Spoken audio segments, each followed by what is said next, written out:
Welcome back to the Iron Sights Podcast, SHOT Show 2026. I'm here with Paul Costa. Paul, welcome to the show. Thank you, man. Happy to be here. This one's been a long time coming.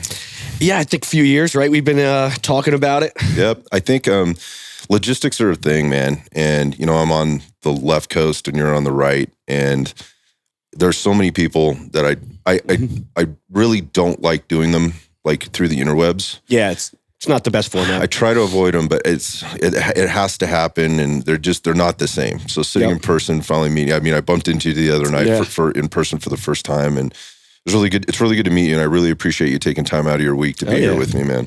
I'd rather do it this way as well. Yeah. You know, a lot of times it's not the same.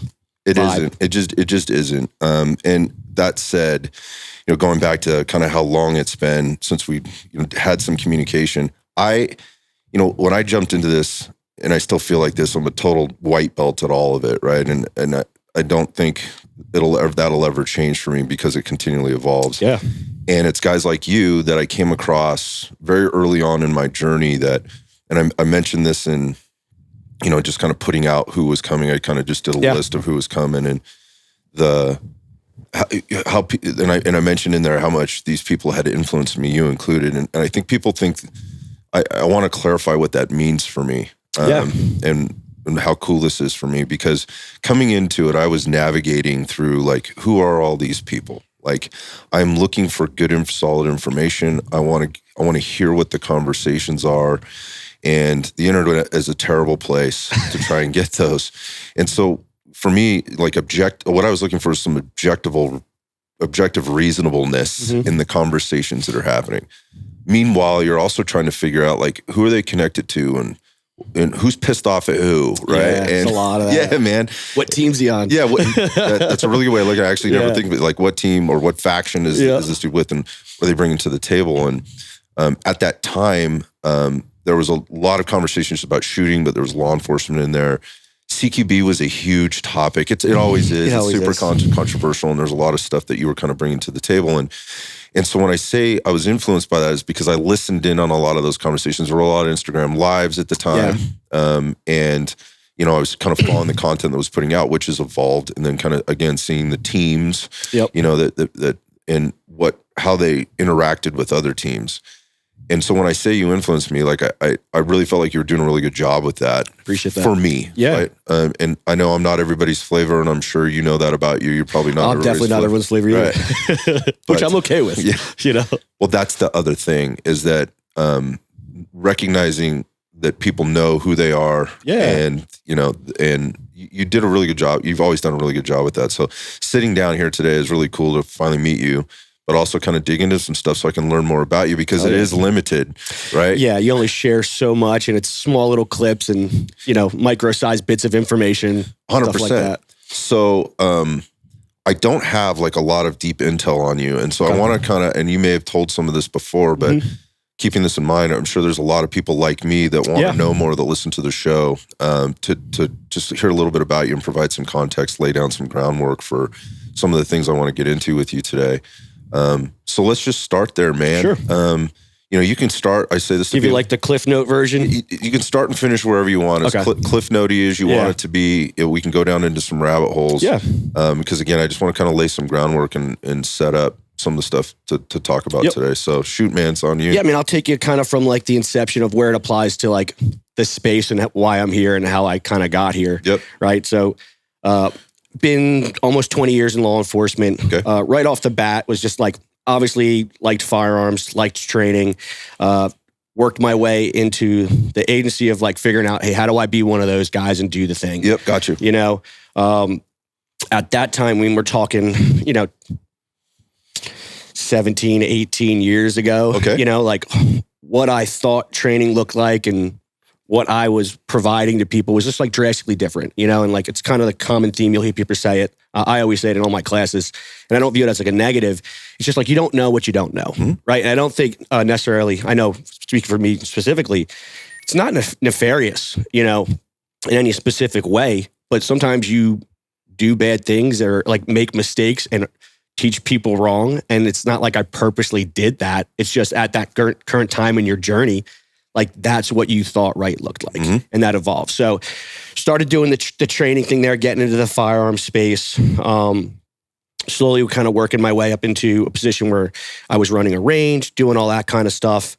That had its own dynamic in there. And I really enjoyed it, but it ended up like burning me out. Because anything I do, I'm like all in. That is the intel I have on you. Yeah, actually. it's like I don't have the ability to like not do it. It's like people talk about like balance in life and stuff. It's like I don't have that ability, right? It's either like I'm going to do it or I'm not going to do it. You know, so like I'm there and I'm trying to do the thing and coming up with all these wazoo ideas on how to make guys better, and none of it's correct, right? But like I'm trying, you know, I'm trying to make people better. I'm trying to connect the cogs, trying to figure out what right looks like for guys and how we can make firearms better for law enforcement, right? And we do have some resources and things like that. So like that wasn't the limitation. You know, like I know a lot of departments are like, hey, do we have X amount of rounds? Like I did not have that problem. You know, like we had ammo to train guys, you know, but what was the appropriate way to train them? Obviously evolved over the years. Yeah. And like looking back on it now, it was just like, none of it was right. Like not even close, you know? And I think it's fine. It's just kind of the way the culture of law enforcement is, especially at that time. We just looked at stuff in a very specific lens and microcosm where like everything needed to be like from like the military aspect of stuff, right? And we didn't understand how to separate developing shooting skill and then operational capabilities and how they merge, right? So like everything became like, you tried to put it all into like one package. Right, it was siloed, and now we're trying to figure out how to make it, which is weird to think about, that it was, and it's still like that. Yeah, right? I guess some it's places, still like that in a lot of places, but yeah, I get it. Now how do we make...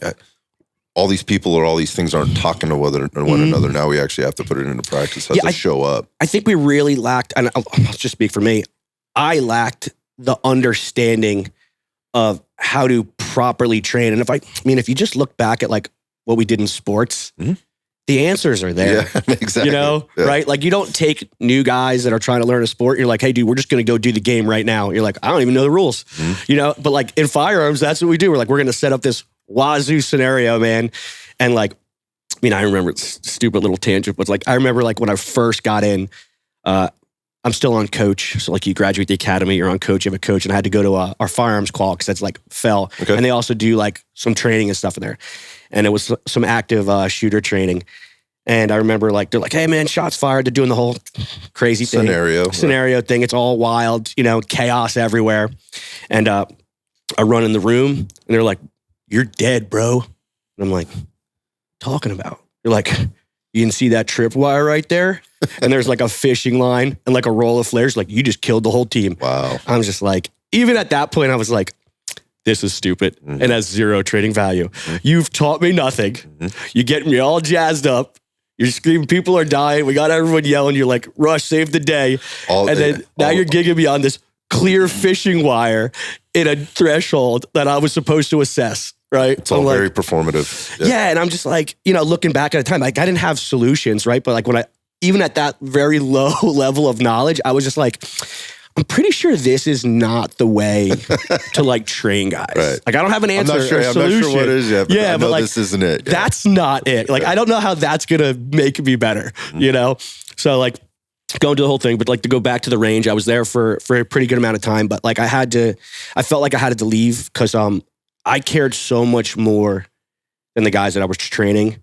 And that like ate me up. I think that's, you know, people can relate to it was really hard to like want guys to be better that didn't want to be better, you know, and like dude, writing up stuff, doing all types of crazy stuff that most people aren't doing, just trying to come up with these things. And I had good support from my command of like, they let me run with these crazy ideas, you know, to try to make people better. But like, it's really hard to teach people that don't want to learn. And I don't want to say everyone was like that, right? But I think it's a small percentage of people that want to put the work in. Yeah. And I think also at that time, and like I got into law enforcement very young. So like, I just wanted people to want it like I did, you know? And like, I couldn't kind of understand that like people do come into law enforcement like a lot of different reasons, you know? And I at that time of just immaturity, being young, I'm like, dude, like, why are you not into this? You know? And it basically was just like frustrating me so much where I was like, hey dude, like I need to I need to make a move. Is it fair to say that you're also disappointed? Totally disappointed. Yeah. So let me just pause you for a second. Sure. Because I just recently had a personal conversation with my mom. Okay. Right? She's the best mom ever, right? I got really lucky. I don't deserve her. And it was it was a family dynamic thing. And so the conversation didn't happen in the right place, right? Like getting through things, like a lot of time is timing, right? And environment and all that stuff. And as I'm talking to her and I'm handling it the way I would kind of handle anything, and she's hearing me and she knows me better than anybody, right? Yeah. And she goes, man, son, you just sound really angry. And I go, well, maybe I am. You know, like I guess I kind of am. And then the conversation ended, and I had to go back and reflect on this. And when I reflected on it, I was like, the anger thing was I can easily do that. Like I think I'm just really good at it. I think dudes are really good at just being angry. I can click over to that real fast. But when I reconnected with her, and I was like, I really want to have this conversation with you the right way, and I actually got my dad involved with it. And I said, Mom, you asked me the other day, and you thought I seemed angry, and I went back and I thought about it, and what I really am is I'm just frustrated and a little disappointed. Yeah, no, a lot disappointed. Not because I have unreasonable expectations, because I recognize that's on me. But at the same time, like, I think this thing needs to be addressed, and we need to handle some things, and that's personal family stuff. But in this industry, right, particularly in firearms training, people are very you can look at it as, you can call a lot of things sensitive, right? People get really fired up about stuff, and I think they're emotional. Yeah, they're very emotional, and that's a human thing, right? And I think it gets misconstrued a lot of times by the person that is having the emotion, right, and the people that are viewing that emotion as being angry. And it didn't dawn on me actually until this happened, and this just recently happened, where I look back and I go, I think people are just really frustrated, right? Yeah. And that's what you're seeing coming out. And then there's also disappointment, and you've touched on some of those reasons why. So I wanted to say that because and ask, like, is it, because 100%. If 100%, and that was my gut, but it didn't really dawn on me because I was kind of caught in my head with it before I checked in with like what was going on in my gut. Anyways, so thank you for confirming. Yeah, because it's just, when you have what you think this thing's going to be and what you think it should be, and listen, that's subjective, right? Just because Paul Costa thinks training needs to look like this, dude, that doesn't mean it's right. Right. But nonetheless, that's my current lens and what I think is, and what I'm emotionally attached to, and what I think is right for us as a whole to move forward. And when you're not getting when you're getting feedback back that lacks any type of context or constructive criticism, it's just like, it's not going to work. It's like, well, tell me why it's not going to work.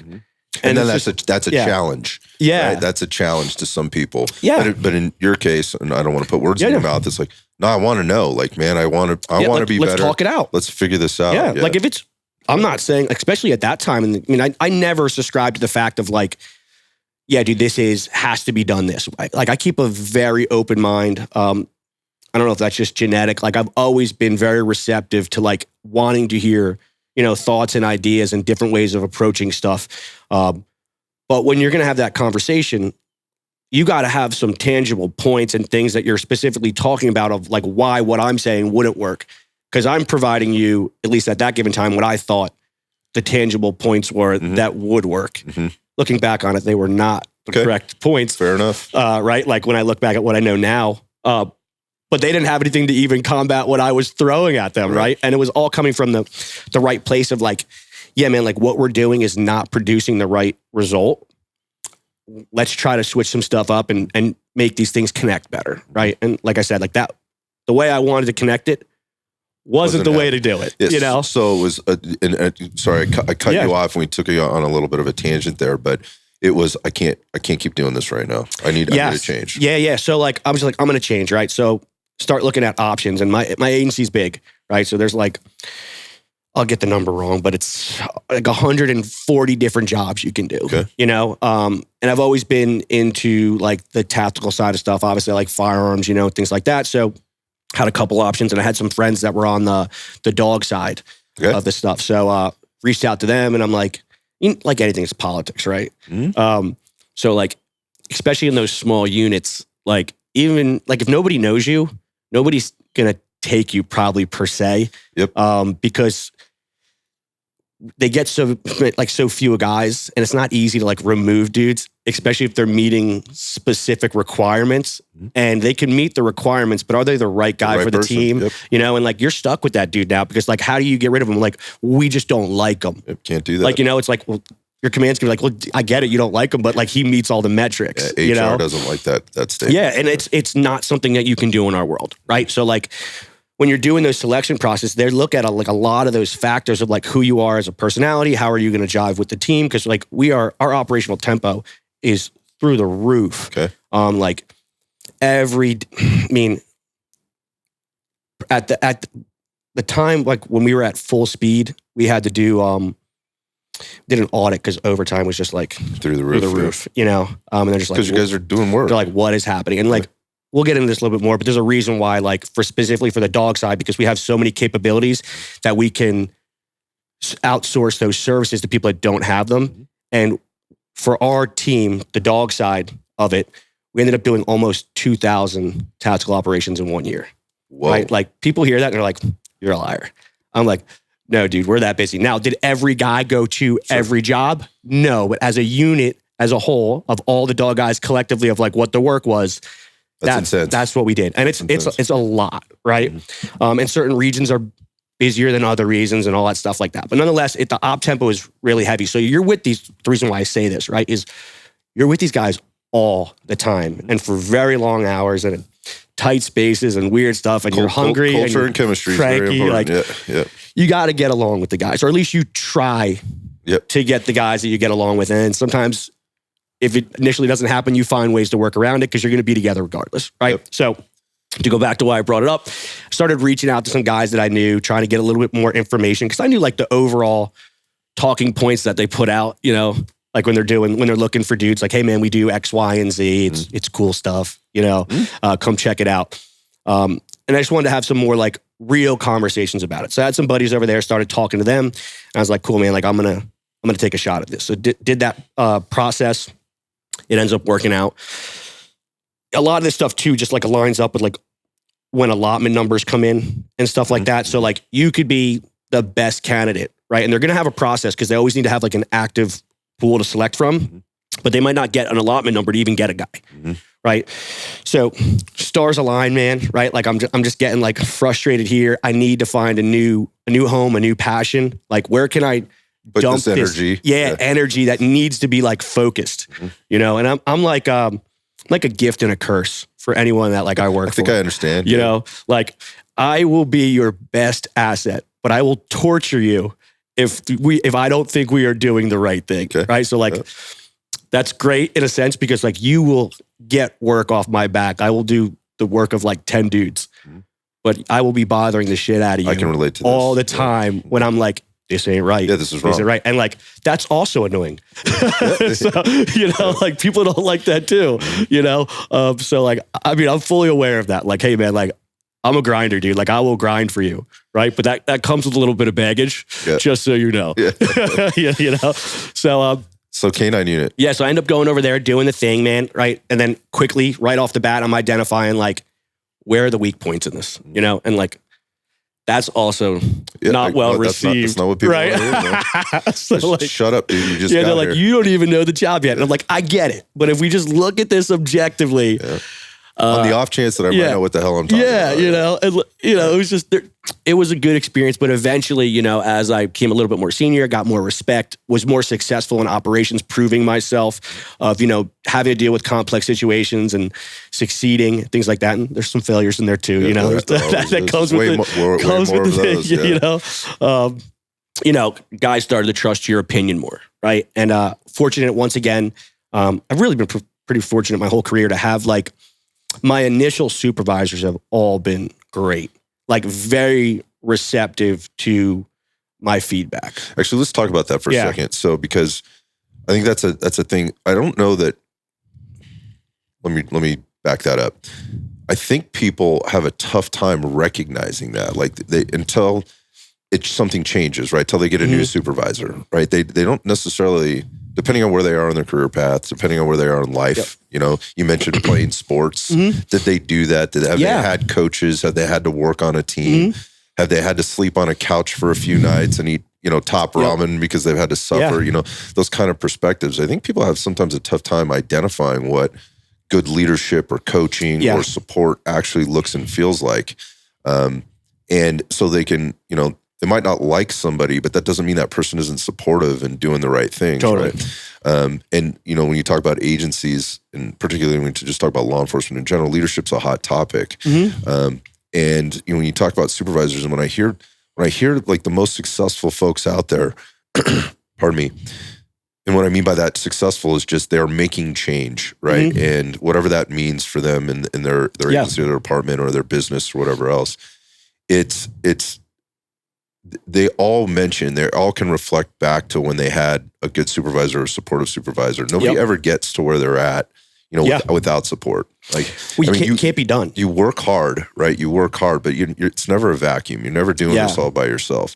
And those that try to take that credit, you're recognizing they're probably not doing a very, very good job anyway. So my point in saying that is I think that's an interesting point. So you had good support. Yeah, I did. I had good support. I had guys that they trusted me because they knew I was doing the stuff that most guys didn't want to do. Like I was constantly searching for new information, right? And most guys, right, wrong, or indifferent, whatever it is, they go in, you teach them the thing, they do the thing, they learn the thing, they can execute the thing, they do what you taught them very well, right? But just like the way I've always been is whatever, and I mean, to this day, it's that way. Whatever I'm currently doing, I'm always looking to find something better. And it might not exist, but I'm still going to look. Like, I don't want to ever get in that spot of complacency of thinking like, got to figure it out, bro. Like, this is the way, you know? And there are certain things that I think they need to exist and they will always be present, but I'm always open to hearing that things do change, especially when it comes to tactics and things like that. For it. Always looking. You're looking always for looking. It, yeah. You know, and I'm always looking to kind of disprove myself too, in a way. Like, hey man, like, can I do something that, you know, unvalidates what I'm currently pushing for, right? Like I don't want to have somebody else show me that. Like, you know, like I want to try it if I can fix that myself. Like I would like to meet that off before. Also a blessing and a curse. Yeah. Oh, you torture yourself mentally. Yeah. Also, it's kind of the nightmare of being that person. I can relate to that. But I love it. Like it keeps me really like motivated. What would I do to me in this situation, like in a violent encounter as an example, or, you know, like on the business side of things, which we definitely need to get into, but it's like, what could come up and hit me in the side of the head here? And I got taught that very early. And you mentioned sports. That was one of them. Like here's how things are supposed to go. Yeah. Right. And we're pretty good at this, and I feel pretty confident. However, like what could hit me in the side of the head here? What do I need to be aware of? Just be prepared. And not everybody thinks like that. So there's a space for people like you. Yeah. But again, going back to flavors and, you know, how that rubs people and whatever else. Well, I think there's a blind trust in law enforcement, right? You're like, hey man, like these are the guys that do the thing. They've been here longer than I, you know, like, and I'm not discrediting that at all, right? Like there that does mean something. Experience does mean something, right? But it doesn't mean that what you're doing is correct. So that you can't learn something new. Yeah, exactly. Or we can't adopt something or change things, you know, like there's always micro adjustments that can be done, right? So, you know, kind of go back to that. That's kind of where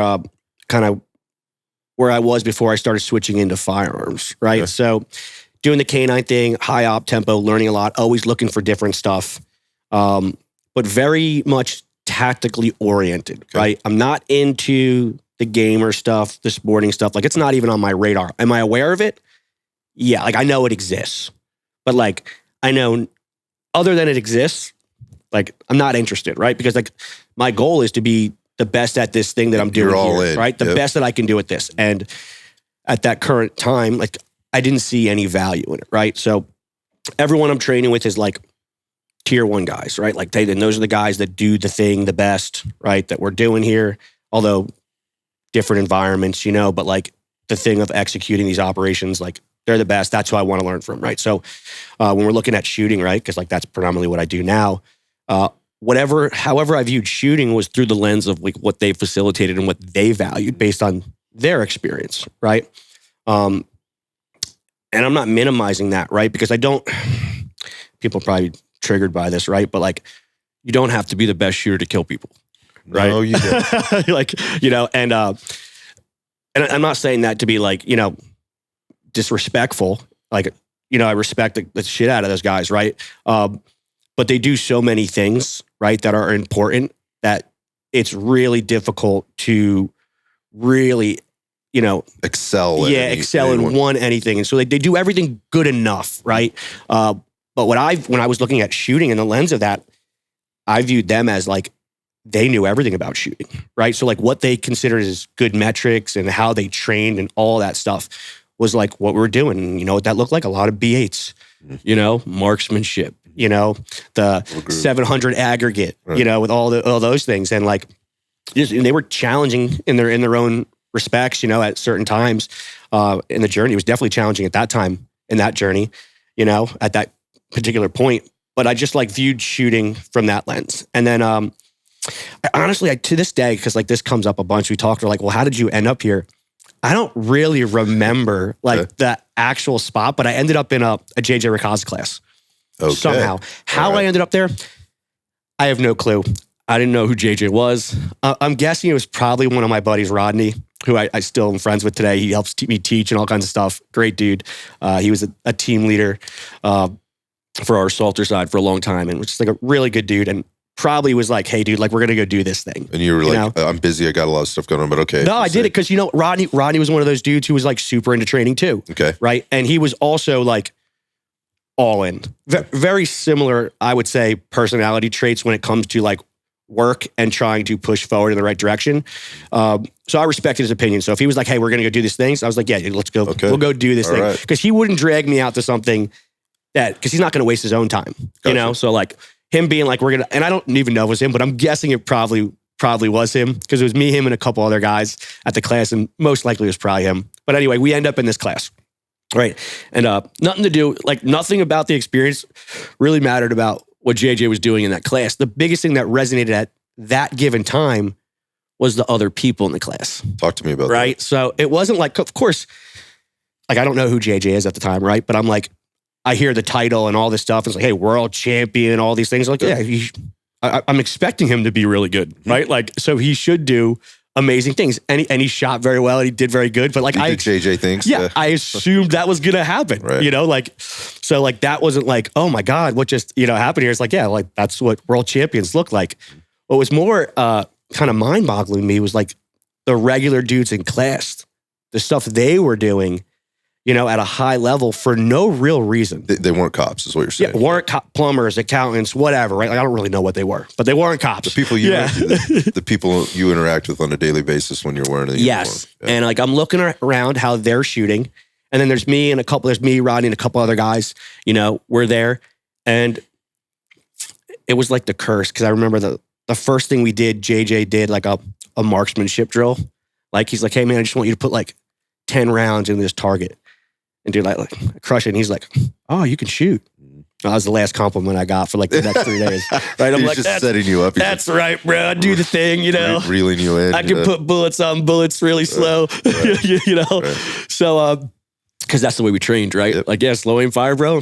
I got you. I got this, dude. Hold my beer. Click bang. Yeah, we're gonna do that. So I go to class, but like to go back to the point was watching the other students in class and how high level they could perform and doing all these things that like, even at that given time, like I wasn't ready to process what JJ was giving out, right? So like there was so much information there that was just like it wasn't that I didn't think it was valuable.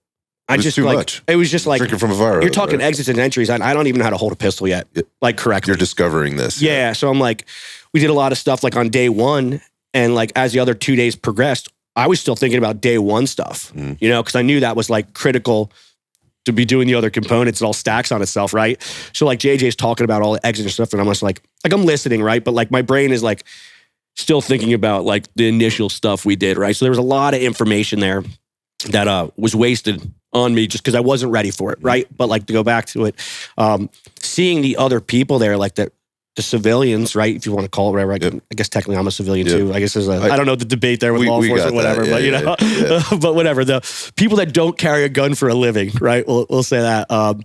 How talented they were at shooting, right? And like at this time, like I'm shooting a lot. Like time and energy put into the thing was not like a factor. So let's go back to frustration and disappointment at this point, right? Yeah. Like you're like, well, I'm putting all this time and effort in, and these guys are. I wouldn't even calling it disappointed. I wasn't disappointed. Yeah. I was confused. Oh, good. Okay. Yeah, I was like, what is like? Why is that happening? Right? Because like, I think a lot of people get frustrated and upset when like when they don't think they're doing the work. Right? Like I'm putting the work in.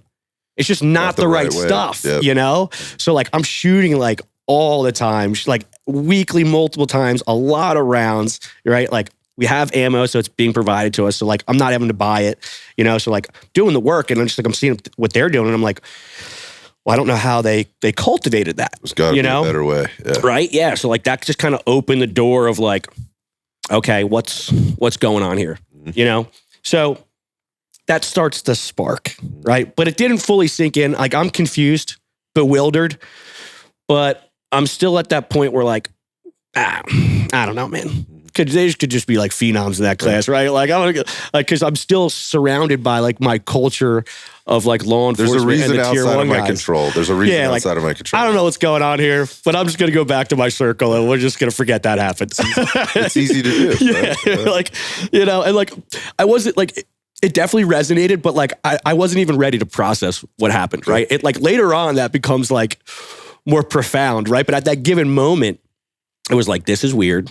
Something's like I'm smart enough to know something's going on here, but I'm not ready to process this yet, right? Because I haven't connected the cogs on why this is good for what I do. Gotcha. Right. So go back, doing the job thing, doing all the stuff, still working on trainings, incorporating some of the stuff from what I learned, right? Yep. And definitely making strides in the right direction. Okay. Right. But still not fully understanding like the connection of all the stuff. End up doing a job and get hurt like really bad. Rip off my quad, radial, medial, and patella. Right. Yikes. So yeah, blew my whole leg apart. So get hurt. And now I'm just out.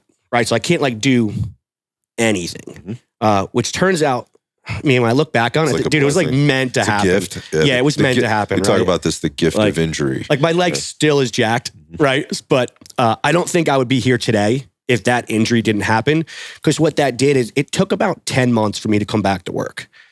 Well, I had 10 months to do whatever I wanted to do. By the way, what you explained right now, this is like, it could be a very miserable situation, or you can use it to your advantage. Yeah. So I can't do anything. The agency I work for is very good about taking care of you on injuries, right? So like not missing pay. I don't have like sick days I got to manage, you know. They want me to do what I'm supposed to do, like go to my therapy, and they want me to rest, and they want me to get back to work, right? And they take care of you really good. It's good to know. But I can either watch Netflix, and I did that for like the first week, right? Just like crushing Netflix series out. And I'm just like, all right, dude, like. Then you're out of your mind. Yeah, I just can't sit on this couch anymore, right? So I got this full-blown leg brace, and I'm like, you know what? I'm going to start, because the internet's starting to become more a thing now, right? Like when I originally started my journey, like the information that we have today did not exist, you know? You had like medical accessibility to information, and like it just wasn't there. But now start at this given time and point, I think this is like, I don't know, maybe like 2019, around there. Information is becoming a lot more accessible. Guys are putting out a lot more stuff, you know, and a lot of stuff in the shooting sports is being documented more. Where like before, like that wasn't out there at all, right? So I'm starting to come across more stuff. I have the time, and I'm just like, screw it. So I went to the range after I did like my physical therapy.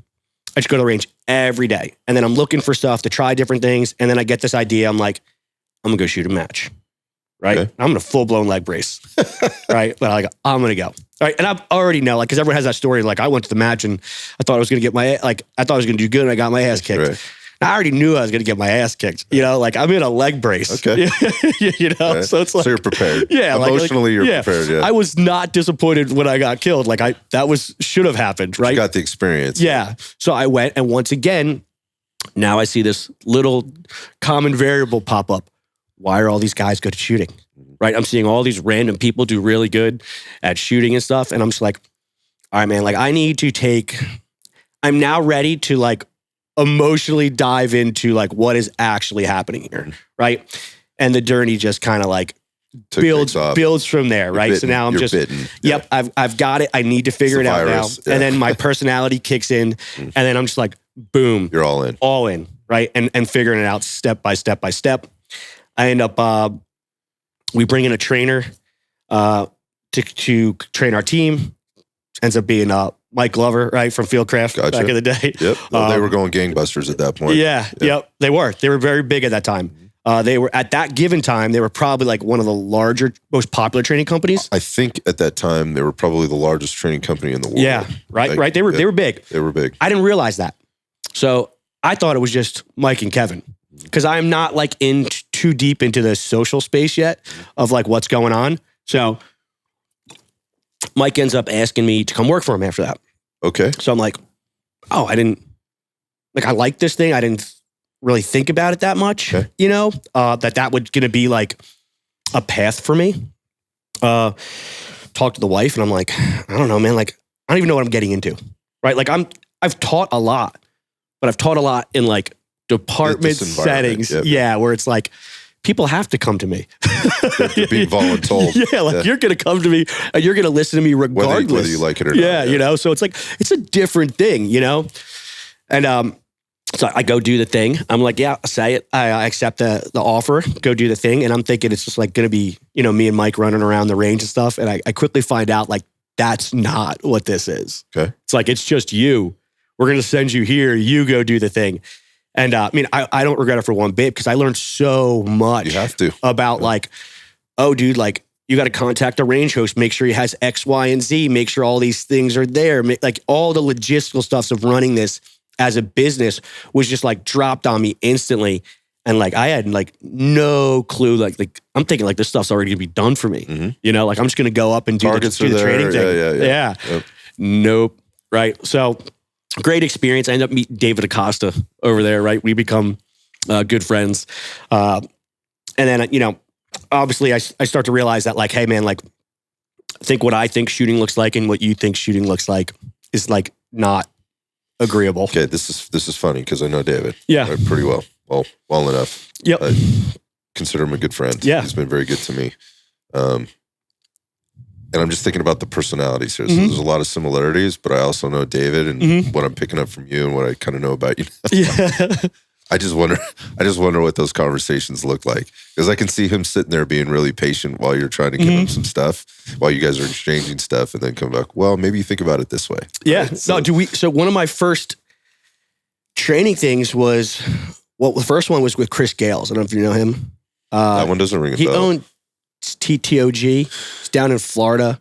Okay. He's friends like Ruben and all those guys. Okay. Well, yeah. I mean, I know that circle. But he hasn't been training that much recently, but at that given time, like he was hot and heavy into it, you know? So that was like the first one I went with, met him. Second one was Dave. And Dave was like, dude, Dave was weird with me, right? Because I guess to like kind of throw a little, not that anyone cares, but like apparently a lot of people haven't been directly hired by Mike. Mm-hmm. They've been hired by Raul. Yep. And I don't understand any of this structure and this like ecosystem here of like what's going on. So I'm just like, hey man, new trainer here, bro. Here to do the thing, you know? Yeah. And like there's a hierarchy. Everyone's like, why? And there's a lot of now turmoil going on in the company, right? Which I am also completely unaware of. Right. But everyone's aware of it. But you. But me, right? So obviously there's the thing with Raul and everyone was hired by Raul and all these things. And there's all this turmoil. And like Dave tells me like later on, you know, like he thought I was like a mole. Like Mike hired me to like audit them to see like what's going on and stuff. So he was like very reserved. And I'm like, what's this dude's fucking problem? Yeah, like, you know, dude, like loosen up a little bit, bro, you know? But it was fun, man. It was good. And none of it was what it was, right? But like guy's perception, new guy coming in, how I came in. Yeah, got it. And, you know, and I don't know if any of this is true. It's just what I'm being told. It's like, no, dude, most guys are hired, you know, this way. You were hired that way. Why I was hired, I have no clue, right? I don't know what the what the plan behind the plan was. It was just probably wasn't one. Yeah. That was probably the thing. That's like, probably what was creating the I was offered a thing, man. I took the thing. Yep. I'm here to do the thing. And I don't know all this drama behind the stuff. Gotcha. You know, I'm just here to like do the job, you know? So, but we end up seeing, I end up, you know, realizing pretty quickly that like how they're teaching what they're teaching is not really the way I want to teach firearms, right? So like, it wasn't like a bad thing. It was just like, you know, we're just not called Mike up and it was just like, hey man, and listen, Mike don't care. You know, I was like, hey dude, like I'm gonna move on. You know, he's like, cool, good luck. Wasn't like any bad blood or anything like that, you know. This happens in business all the time. Yeah, no, like it wasn't emotional, you know, for either. And it was like, cool, good luck with everything. And we moved on. And I started doing like other contracting gigs with like different companies, you know, other. Okay, so you're getting a look inside under the hood of what other people are doing. Okay. Yeah, so I started. So Kyle Morgan, I started talking to Kyle Morgan. He was like, "Hey man, do you want to come do some contracts with me? Do some stuff like that." So started doing some stuff with Kyle, seeing logistically how they did stuff, right? But Kyle was more into like heavy tactics, you know. And I'm like, I'm really passionate about the shooting thing right now. I don't want to do the shooting thing, right? So I was like, you know what? I'm just going to go focus on doing the shooting thing. And I'm just going to start my own company, which already existed because in this space, in this world, like everyone's a contractor, right? So like you have to have your own business, or at least established on paper like an already. LLC, you got to have an LLC, you know, an EIN number, all that stuff. Right. So like, I've always had my own company because that's how we all get paid to do this thing, right? You know, for most companies, like most instructors traveling around for brands are not W-2 employees. Yep. No, there's a few, but most are not, right? So like, I'm acutely aware of this. This is something I studied. Like, how is the business actually? Yeah, it's a weird dynamic, right? So I mean, I'm in the fitness business, and it operates very similarly. You either have employees or you have contractors in your gym as coaches or trainers, which is what you're doing. And there's a few things that come along with that. And you've kind of alluded to a few of them already. One, I've run both models. I've seen every sort. I've run multiple models, and I've even run a mixed model before, where some were employees and some were contractors. And there's dynamics there that have to be managed very, very, very closely. And I think what most people will tell you that don't have contractors, and this is what I would tell you, was the reason I stopped doing contractors was not that.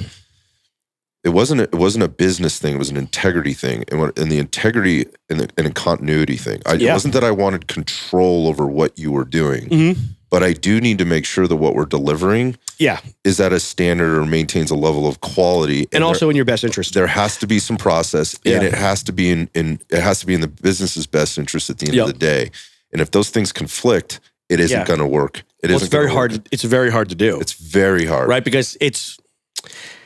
Looking back on it now with the businesses that I have and stuff like that, at that given time, dude, that's not registered at all. Yeah, like, you got to find this out. Yeah, like I'm just like, no, man, I'm a good person. Like I'm trustworthy. Like I'm like, what do you like? I wouldn't do those things. I would expect the other guys are doing the same. Yeah, right? Like that's not even in my mind. You're not wired that way. No, I'm just like, no, like we're doing the thing, right, bro? Like, you know, like I understand we might have some disagreements about stuff, but like looking at it now, it's like, yeah, man, like it's really tough to do that whole contractor thing, and you really need to select them if that's going to be your business model correctly, right? Because now you invest all this time and energy in a dude to just go make his own company. So going back to kind of what you were saying and your experience kind of coming in and how all that went down, going back to alignment and, you know, the reasons you left, you know, part of that is I think having contractors is way harder than having employees. My only regret to not going to employees earlier was that I didn't do it or didn't do it sooner, or not going to it first, or making it. There's responsibility and liability on each end. That word liability is broad, right, in that sense, but it's almost harder because things need to be very defined, you know, and then there's like contracts that need to be signed. And, you know, like, you know, this is a business, like we have to be working towards the same thing, and communication levels need to be taken up to a different level, right? Because what can I hold you accountable to? What are our expectations here? What is the work that needs to get done, and how is that work being delivered? And when it's contractors, there is a lot of room in there, right? And then that goes both ways, right? 100%. Because you're benefiting in one area because there's no real loyalty to this dude that wears your t-shirt, yes. right? You're not providing him benefits. You're not doing all the stuff. All the taxes are on the contractor. That's right? the benefit of having contractors. Yes. Right? So it's a give and take, right? 100%. Like, so like, what do you prioritize? What are you looking for? And how do you want to structure that? Mm-hmm.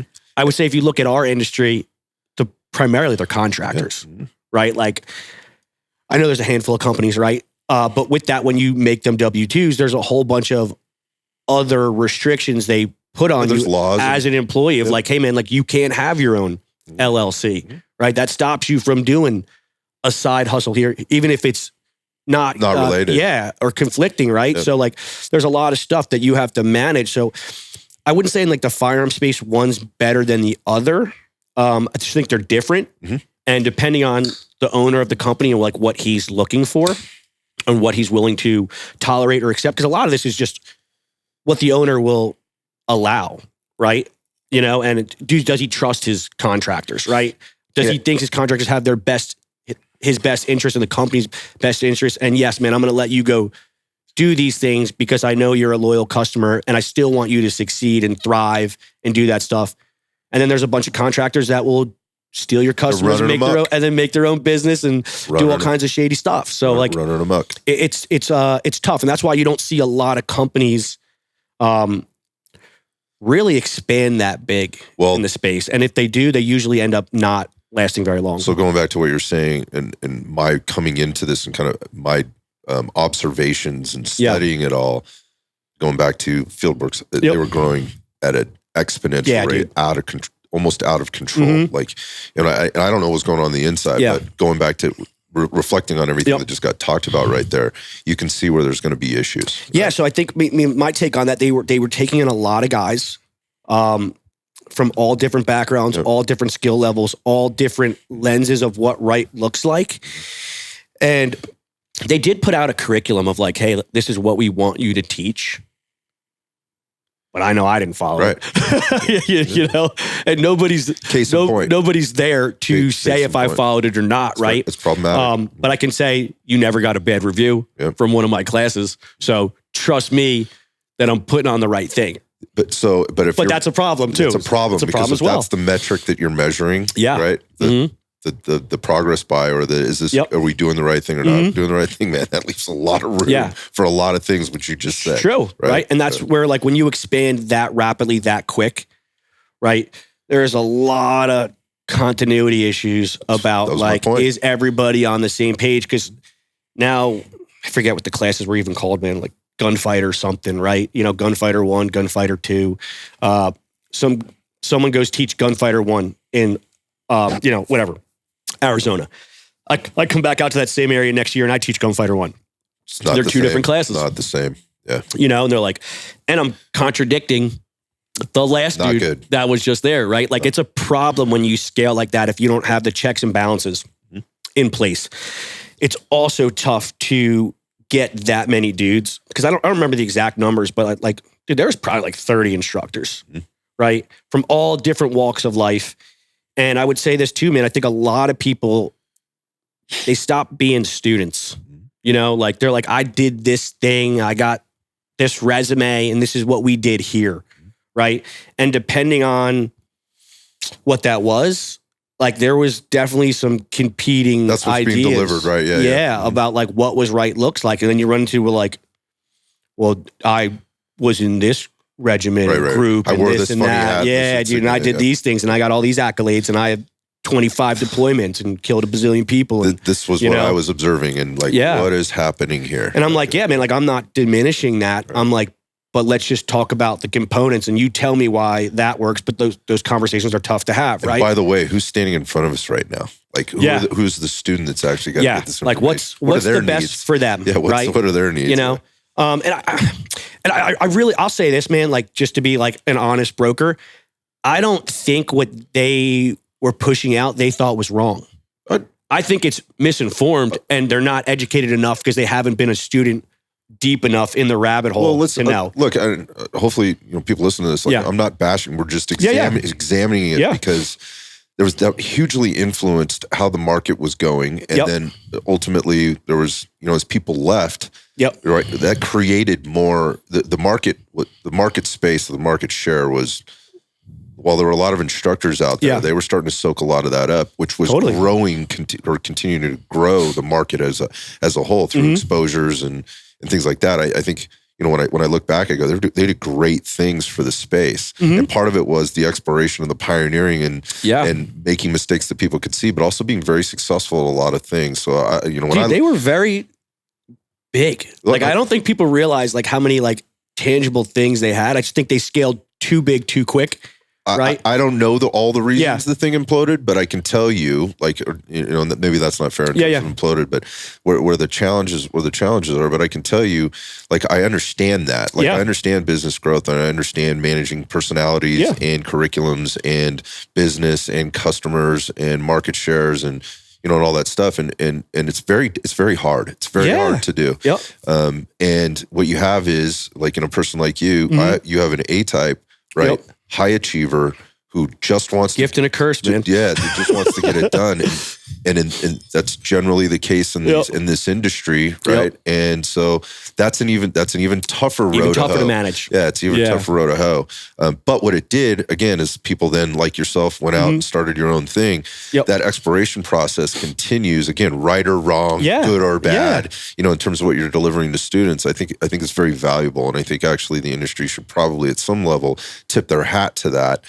Because whoever you are and wherever you're at some level you were influenced and probably benefited at some level. And I always reference this stuff because I'm an idiot this way, but I'm in the gym business. Like it's like looking at CrossFit and what CrossFit was doing in terms of how it was growing, and you had all these CrossFit boxes, and they weren't doing the same things in every one. And in some ways, you amazing coaching, like really well, educated folks that were adjusting to the people that were there and whatever. And then you had these other ones where it was, then this gets referenced in this industry a lot. You had the weekend certification instructor, who would come in and the business operated a different way or whatever. My point in saying all that is like a lot of people bashed it. And a lot of people were like, that was religion. Right. And as a result, I benefited from both of them. Yes. Both of that. I think CrossFit to this day, did I ever subscribe to the methodology and whatever? No. No, but it got people into fitness more, which gave you an opportunity to expose them to what you think right looks like. Exactly. And I'll never forget that. So I do, I respect it. There can be good and bad with all of this stuff. 100%. Right? And I think that I'm glad you brought that up, and I think that's maybe an easy comparison for people to kind of look at if they know the fitness space at all and kind of what happened there. And the same challenges happened with Firearms. Totally. So it's very similar in that respect. Oh, sorry. So I kind of went off on another tangent there. So at this point, you're teaching on your own, right? And yes. So I was kind of always teaching on my own, but even during the field craft thing, but it was isolated to like people that where I lived in New Jersey with like specific group of dudes. I like very fortunate to have like a little bit of like a culture where I was at, where like I had loyal customers. Yeah, repeat business. Yeah, like all repeat business. Like it was like I filled classes all the time off the same 40 people group. That's right. Common. I mean, so it was like, I did a class of like, 15 to 20 dudes, and out of that 40 little pot that I had, there was always they bring a couple more. Always, and it was filled, and it was good. I mean, it was very good. I didn't have any issues. But as I'm continuing to be a student and train and do the things, like I'm still trying to train with everybody, and up until, probably recently, there was a thing, because like I keep records of all this stuff. I was taking 10 classes a year, every year for a decade. Right. So like I'm meeting a lot of people, a lot of instructors. And then as I got into the space, we're making relationships, they're like, hey man, cool. Saw you're doing this thing. Good luck. Let me know if you need anything, blah, blah, blah. Take a class with, Rick from Achilles. Yep. At the time I'm with Fieldcraft. We became friends, stayed in contact, He knew I was kind of like doing different things and working for different guys, right? Because you can see it, like one day I'm wearing this t-shirt, next day I'm wearing another t-shirt, It's confusing to the consumer. It is. It's very confusing to the consumer, And pseudo like kind of a weird look, It's yeah, like, that's what I'm saying. Like, it puts questions in my head. Yeah. Yep. You know, like what's really going on here? Again, as the guy trying to figure out what the hell is this all about? Yeah. And like still new to the industry, because like all this stuff as we're talking about, dude, we're talking like 2-year window. You know, it's like all this stuff is happening. It's a renaissance. Yeah, like I'm going all over the country. I'm getting saturated with all this stuff, meeting different people, you know, and everything sounds good in the beginning. Like, hey, dude, I want you to come work for me. I'm going to do all this stuff. And, you know, it's like, oh, this sounds good. And, you know, being blah, on the blah, road blah. is cool. This is sexy. Yeah, this is great. Then you're like, oh, man, this sucks. This is a lot, you know. Is this the best thing for me and my family and the time that I'm putting in, like, for what I'm getting for this, you know, monetarily? Like, all that factors in. You have choices to make. I can either teach more classes to make more money, right? Or I can put more students in the class, right? Yeah. Or I can do both, or I can raise prices, or I can do a combination of all those things. That is the life of being the coach. So a lot of it at that time for me specifically was you were a day rate dude, right? And I learned really quick, I will never be a day rate dude again.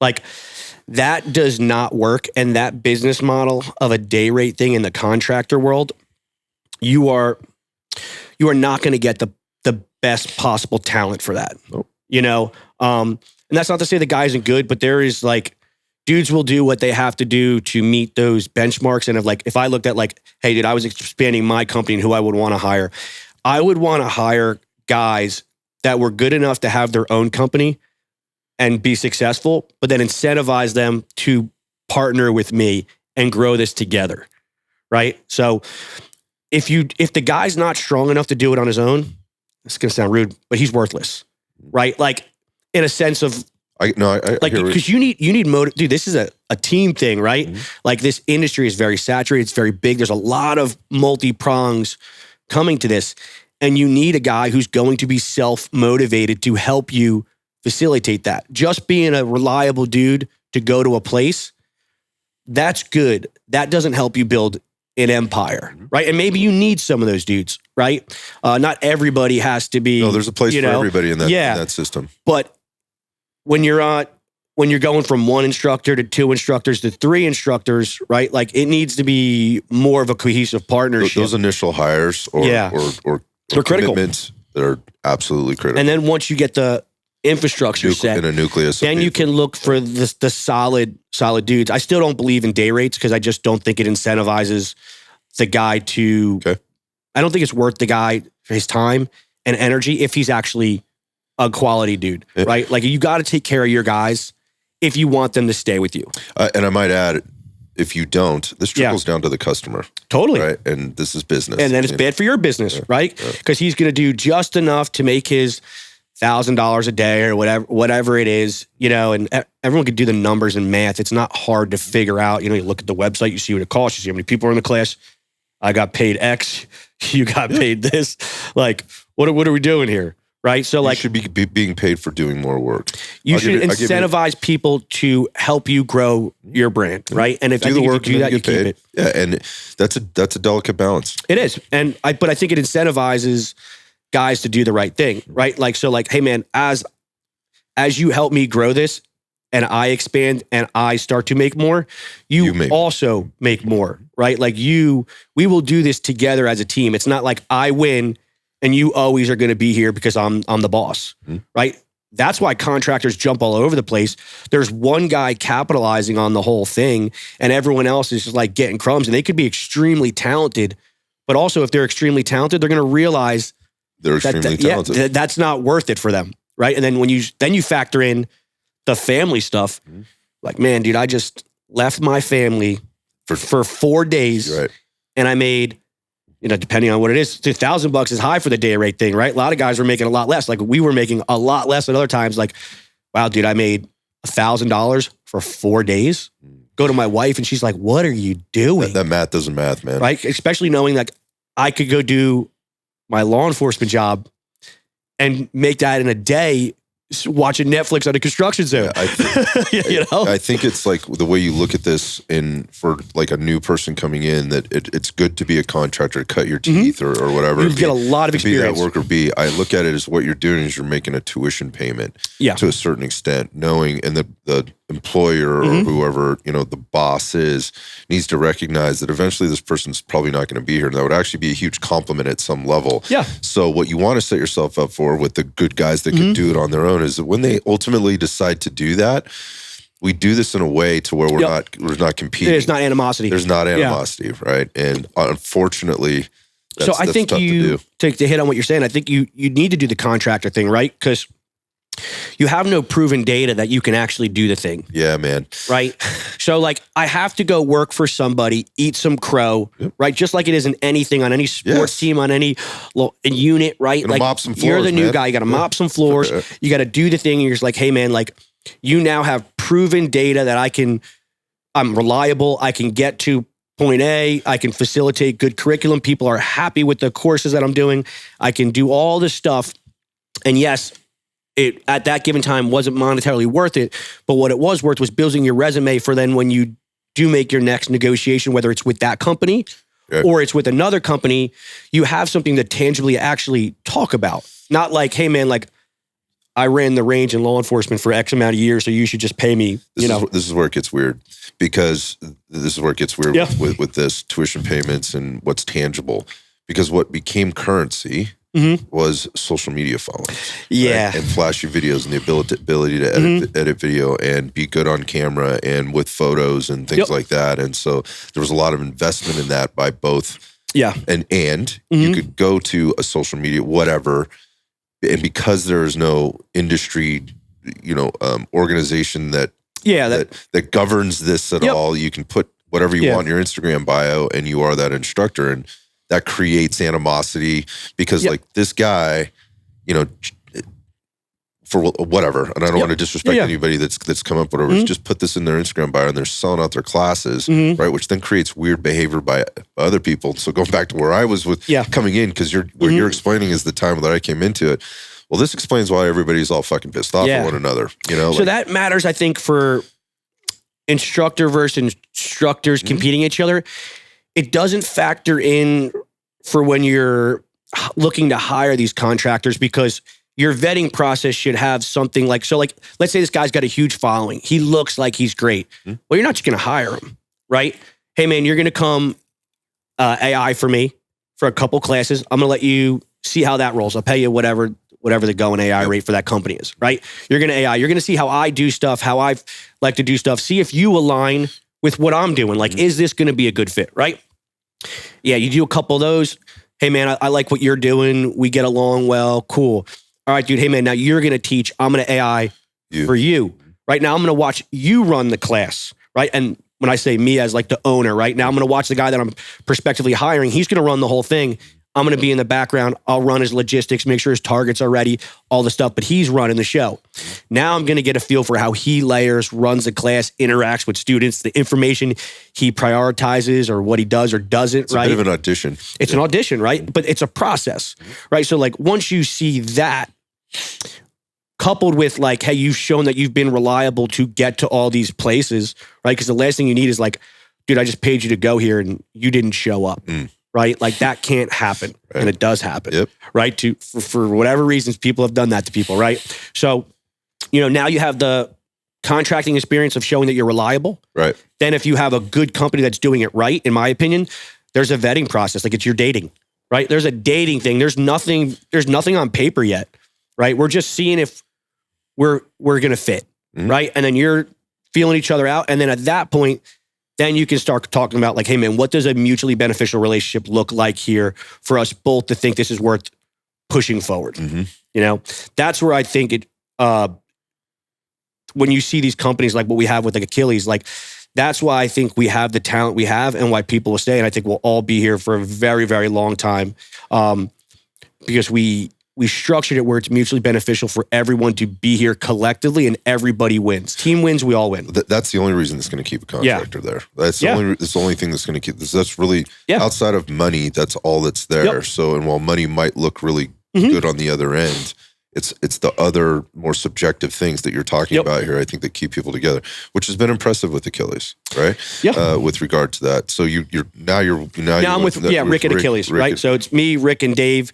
We just brought a new guy on, Shane, who's going through that whole process thing right now. Really good dude. There's another thing about that, and everybody's been through that process, right? So everybody knows and has experienced that same thing versus what you had, which was, Mike hired this guy. Like, that's not how this works here. Like, what is up, right? Well, I think because, I mean, the scale of that was so big, totally right? I'm just saying, like, if I'm on the inside, like, and I know everybody's been through this process. That's how you build a team, right? I mean, if you go back to the things that you've done on the, in your job, when you went to canine, like, hey man, everybody goes through this experience. You're the new guy, right? You have to go through these things together, and when the next guy comes in. And so at the end of that, when you got 10 guys, all 10 guys know, or the first 9 guys know that the one guy has to go through all this, and there's a mutual respect and understanding. I mean, Shane's training with all of us, right? So Shane comes in. It's not like he's just AIing. Oh God, sorry here. He's not AIing just for Rick. He'll AI for me. He'll AI for Dave, right? He'll get a flavor for all of us because we're all a little bit different, right? We don't contradict each other, but we all teach from our training and our experiences, and that looks a little bit different, and we prioritize certain things a little bit different. But I also think that's important for a brand. I agree 100%. I think companies make a mistake when they say they have a lead singer, right, and he's doing really successful. To try to make clones of that is a horrible business model. I agree 100%. Right? You just make shitty versions of whoever you're trying to emulate. It's a carbon copy, and it just gets worse every carbon copy. Doesn't work, right? And there has to be some level of autonomy that you give this talent to do the thing that they're really good at, right? Yeah. As long as fundamentally we are on the same page, a little bit of style or what's the term I'm looking for? Like some creative freedom. The individuality that comes up there, I think, is super important. I think that can be tough. Well, that's one of the things that I talked to Rick about right off the bat, because and none of my experiences were bad, so I don't want anyone to think like they were bad. I had no bad experiences with the company I worked for, but what I was learning was what I needed as a contractor to make me happy, and then to make sure that this was going to be a good lesson, a thing. Or it's like, or am I just going to double down on my own thing and do that, right? So like, if I'm going to work with other companies and partner with other companies, I'm starting to realize what I need,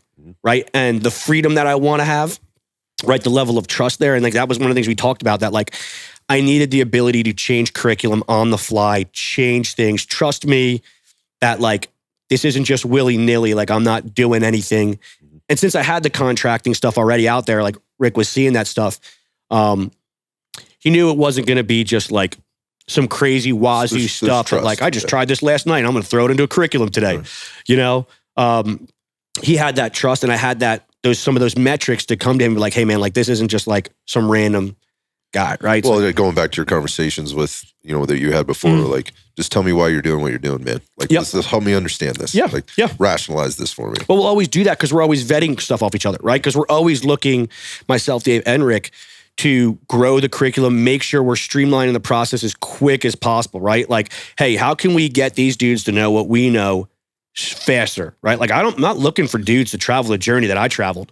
I mean, that thing's a labyrinth of disaster, right? Like, I don't want you to have to follow that. Like, this isn't like one of those things like, it's the way it's always been, kid, to just suck it up. Right. Like, it's like, no, man, like there's a faster way to do this, And the goal is to get them to where we are, to our highest level that we've accomplished, as quick as possible. And we're always bouncing stuff off each other, which is also good about having a team, right? Like, you have a built-in kind of litmus test of like everyone like, hey Paul, like explain this to me, why are you doing this? And I'd be like, hey Dave, Rick, whatever, like, hey man, like why did you layer that like that? Like, why do you think that's better? And we'll have good discussions about it, right? And I think that helps curriculum grow. It helps us keep progressing, and then just keep like I said, kind of like streamlining the process, So let's talk about like we talked about the job, right? We talked about what you do, what you're doing there, who you're currently involved with. You're still doing some of your own things with your own company. Right? Yeah. So the only thing that I do really for my own company is I have a monthly subscription program that like I said, I kind of had like a very loyal base where I was at in New Jersey. And obviously, I wanted to give back to those dudes that have been around for a while. I also wanted to kind of create something because like training classes are expensive, So I was like, hey man, like I'm going to drastically reduce these prices, but with that, I need your commitment, right? So if you're going to commit to really trying to achieve excellent shooting here, I'm going to basically just cover my expenses. Okay. And we're going to have this training program. So, I have the Bad Elite program, right? So I take a certain amount of dudes, and dudes will be cut from the program too.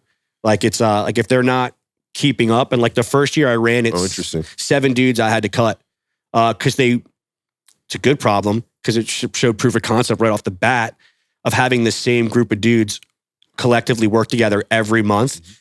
I had a group of dudes that just weren't showing up often.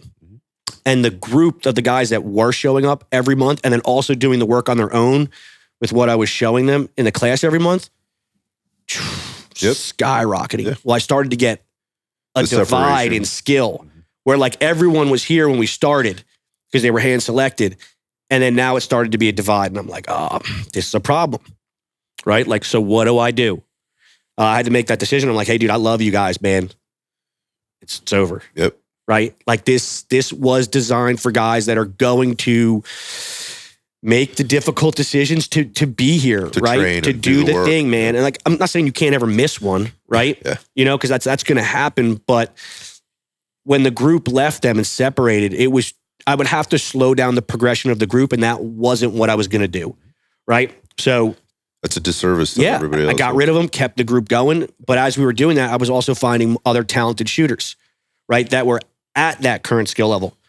So they got added in. Everybody right? So levels up. It's almost like a sports team, yep. right?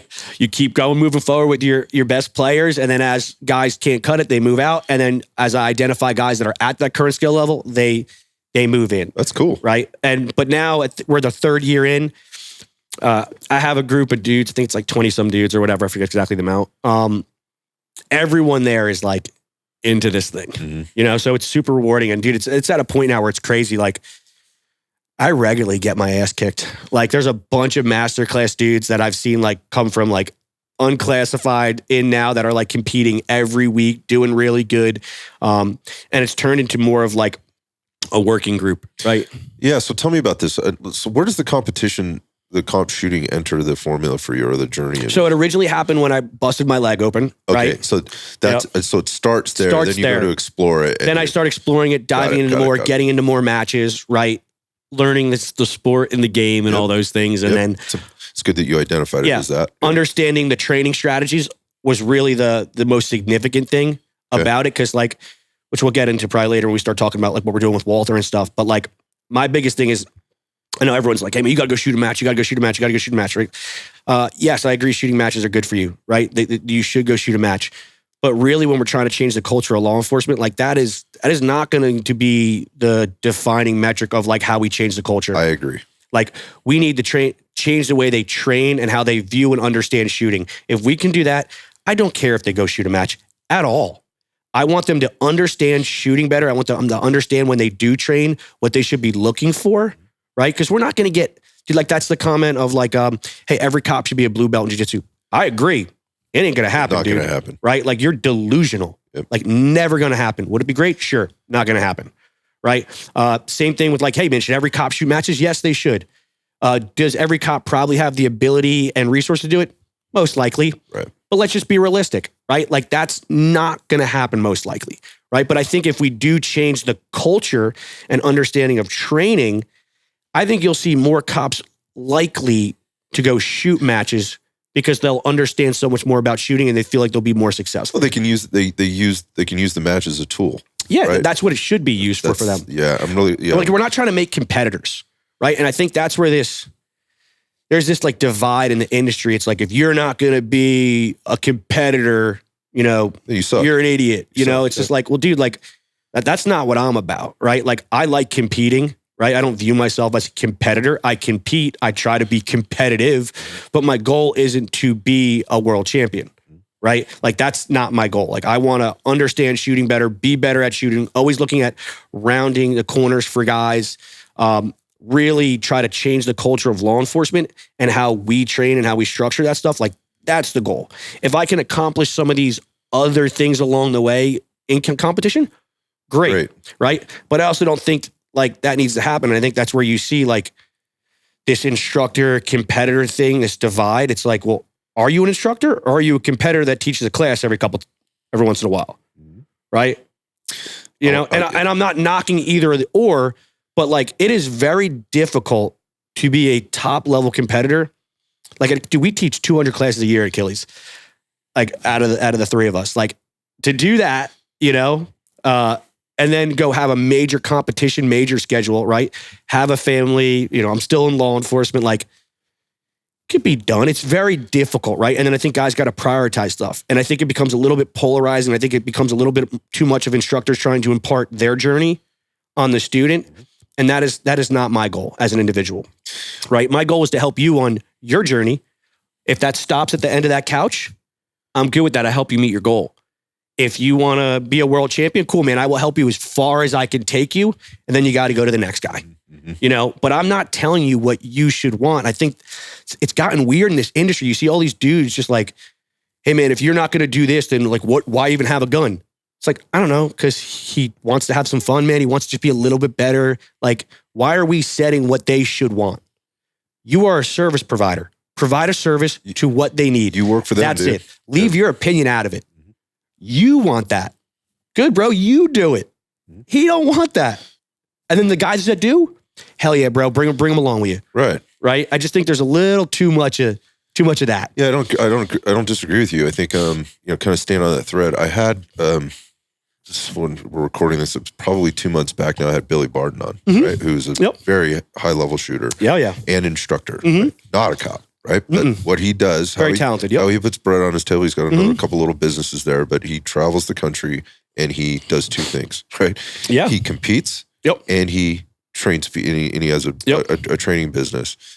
And we talked about this, just about that balance and how tough that is, and with no wife and no kids. Right. So like in the balancing act of, hey, you know, like I have to balance my business. The business sometimes at this point is getting hurt to some extent because I have to have time to train and I have to have time to shoot these matches. So going back to like now add the law enforcement piece on top of that. Now you want these, it's the same thing, right? And like the balance is tough. And so I agree with you on the messaging.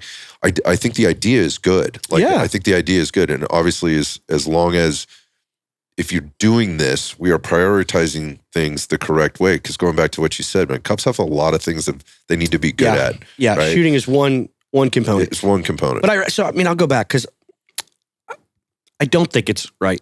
What do you mean? Right. So like the concept of like, hey man, everyone should be competitor and all that stuff like that. Right. Like I think it lacks context, right? Yes. It lacks what's really going to solve the root cause of the problems. Yes. Right? In law enforcement, we always tack secondary and tertiary effects when we see these critical incidents.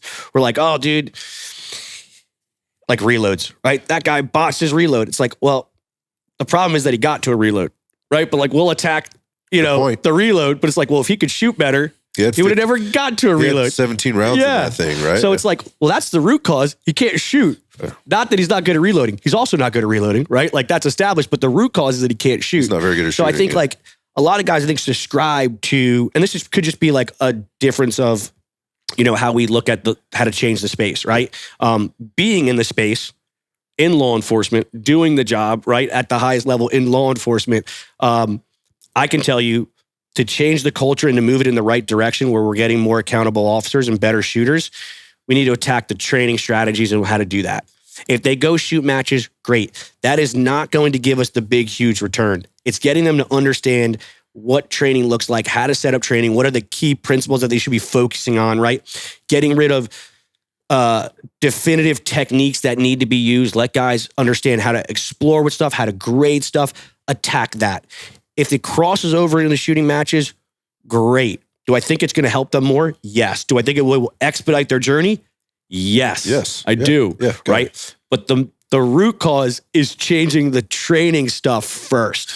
And then all that ancillary stuff will kind of naturally fall into place. So I agree with you 100%. And I don't want to sound like I'm talking out of two sides of my mouth because I have a lot of conversations with guys that are heavy into the competitive space. Yeah. And they're also instructors at agencies or have their own business. And so at no level do I want anybody to think that my opinion is, I don't know why I feel like I have to defend myself here. You don't. My opinion is that more law enforcement officers could get into and maybe should be into the competitive space, because I think one drives the other. It does. Right? Going back to what you said, you're the law enforcement officer, went to the match and went, what the hell is going on here, right? Like looking around going, this is weird. And if more people are exposed to that versus in their little bubbles, right, in their little isolation tanks or chambers at their own agencies with their own groups that they train with or whatever, it then influences how we train, right? And the process of training to change. But you're talking about specific people, right? That's my point. This is where I was getting to. Yeah. You're talking about a very specific type of person, and that's not everybody. Yes. So how do we meet how do we meet the How do we accomplish our goal knowing what we're working with? And provide all of it to the people in the way that they need it at the point that they're at in their journey, in their head, in their gut or their heart or whatever, in terms of where they're prioritizing things. What pathways are we giving them to get better? That is a great one, as you've already identified. I think the reverse engineering of it makes more sense for the masses, because the guys like you're talking about, the guys like me, the guys like Gabe Rivera and those guys, like we're not uncomfortable putting ourselves in bad spots and being exposed, right? Like we're like that doesn't scare us, but a lot of cops don't want to do that, right? So it's like, okay, well, how do we get them to do the thing that they don't want to do without them knowing they're going to do the thing? And I think if we get them to understand the training component and all the things that I mentioned before first, they will naturally feel more comfortable to step into the other side without realizing that it's a big thing. Especially if it's available to them, right? Like with all these new, the new LEO. There's a lot of stuff popping up now. So cool. I think it's very cool, right? I think it's great, but I think it's got to, for the masses, not the 0.001% of cops that are into this thing, or that have already identified it, because those guys were those guys from the get-go. We're talking about like New York City's got, 50,000 cops, right? Like they're all different, varying skill levels, right? Like how do we get them all to get to a certain capable skill level? Yeah, I think so again, going back to kind of the fitness analogy, I come from the human performance side, and we look at the fitness side of law enforcement or whatever, like people will choose what they want to do. I do care what they do, but I also don't, right? I need you to do something. I need you, as a citizen, right? Who might need you, or my mom, or my wife, or whoever else might need you. I need you to get it done. So what are the basic things you need to have, right? And and shooting skill is one of those things, right? Fitness is one of those things. Yes, pillars. And so going back to the fitness analogy, so again, in reverse engineering it, right now, I don't care what you do, because you're not good at it at all. So something is better than nothing. Something is better than nothing to an extent. Like I don't fully agree with that statement, but I need you to be involved in something. As long as it's done correctly. Choose CrossFit, choose bodybuilding, choose powerlifting, choose, high rocks, whatever it is you're going to choose. Just choose something and go do that thing, because you will learn in that process. And you can always change it, from there, but you need that exposure in order to get there. And I think that's what you're talking about. And you're building habits. There's so many things that come along with that, right? You're setting processes, you're understanding things. Structure. It will build itself. Yeah, and I think that's what you're saying. So that's why I wanted to trying to connect the dots for people. But I think guys attack it wrong. That's the point. Because they push the end result. And the end result hey man, you should be a grandmaster shooter. Dude, like, you're not resonating that dude. Whether you're right or not is irrelevant. You're not reaching him. And if we want to get cops to come over to our side, we need to find a way to relate to them and make it a little bit more palatable, right? And I get there's gonna be like, well, stop being such a pussy, all this stuff like that, right? It's like, but hey man, like this is the world. And if we care about changing the culture in law enforcement, kind of setting some different priorities for them and expectations and standards of what we think they need to look like, we need to attack how they view and recognize training. Whose responsibility is that? Ultimately on the individual, because I dealt with this with my whole thing. Like I originally started off with, I'm going straight to the top, dude. Like I will get the dudes behind me to mandate that you will meet X metrics. Right. You will train X amount of times. You will do all this. Great idea. Great intentions. I mean, mutiny. Yeah. Bro, mutiny. Right. Fuck Paul. We hate this fucking guy. Like, dude, it was like, it wasn't working. And even if everyone agreed with the message, the implementation was flawed, right? Because nobody likes to be bullied into something. You need to get them to have buy-in. Yeah, you have to get them to get buy-in. You have them to see the value and why they want it, right? How do you do that? So it's tough, man. What's been successful? So I think this is what people want to hear. I think what I've seen successful for me, and this is not the answer they want to hear, man. What I've ended up with, it's not really good to say, but I was at a stage where I was trying so hard for everybody else, I wasn't progressing. And now I've kind of just flipped the script of like, hey man, I'm on this journey and any one of you are welcome to come with me. Right? This is I'm not begging you no more. Yeah. Right? Some dudes came along, a bunch of dudes didn't come along, right. And that's fine. And you're okay with that. Yeah. I've accepted it. Yeah. It's not going to be the thing anymore, but my time's coming to a halting end very soon. It's not going to be You're on the clock. My responsibility anymore to try to change that, right? And I think it can be done. How it can be done, I think is kind of what I said. We need to change the way they look at shooting and how they assess it. And I think as they start embracing that, they're going to see success. And then success is contagious, right? They'll start working on it. And then obviously it's going to get difficult again, right? But you'll build those habits by the time it gets difficult again, where they understand the process of how to work through it. Dude, we're talking decades, right? And you're not going to get everybody, right? Like I'm not crazy to think like everyone's going to subscribe to this, right? But I do think you can change the masses if it's done correctly.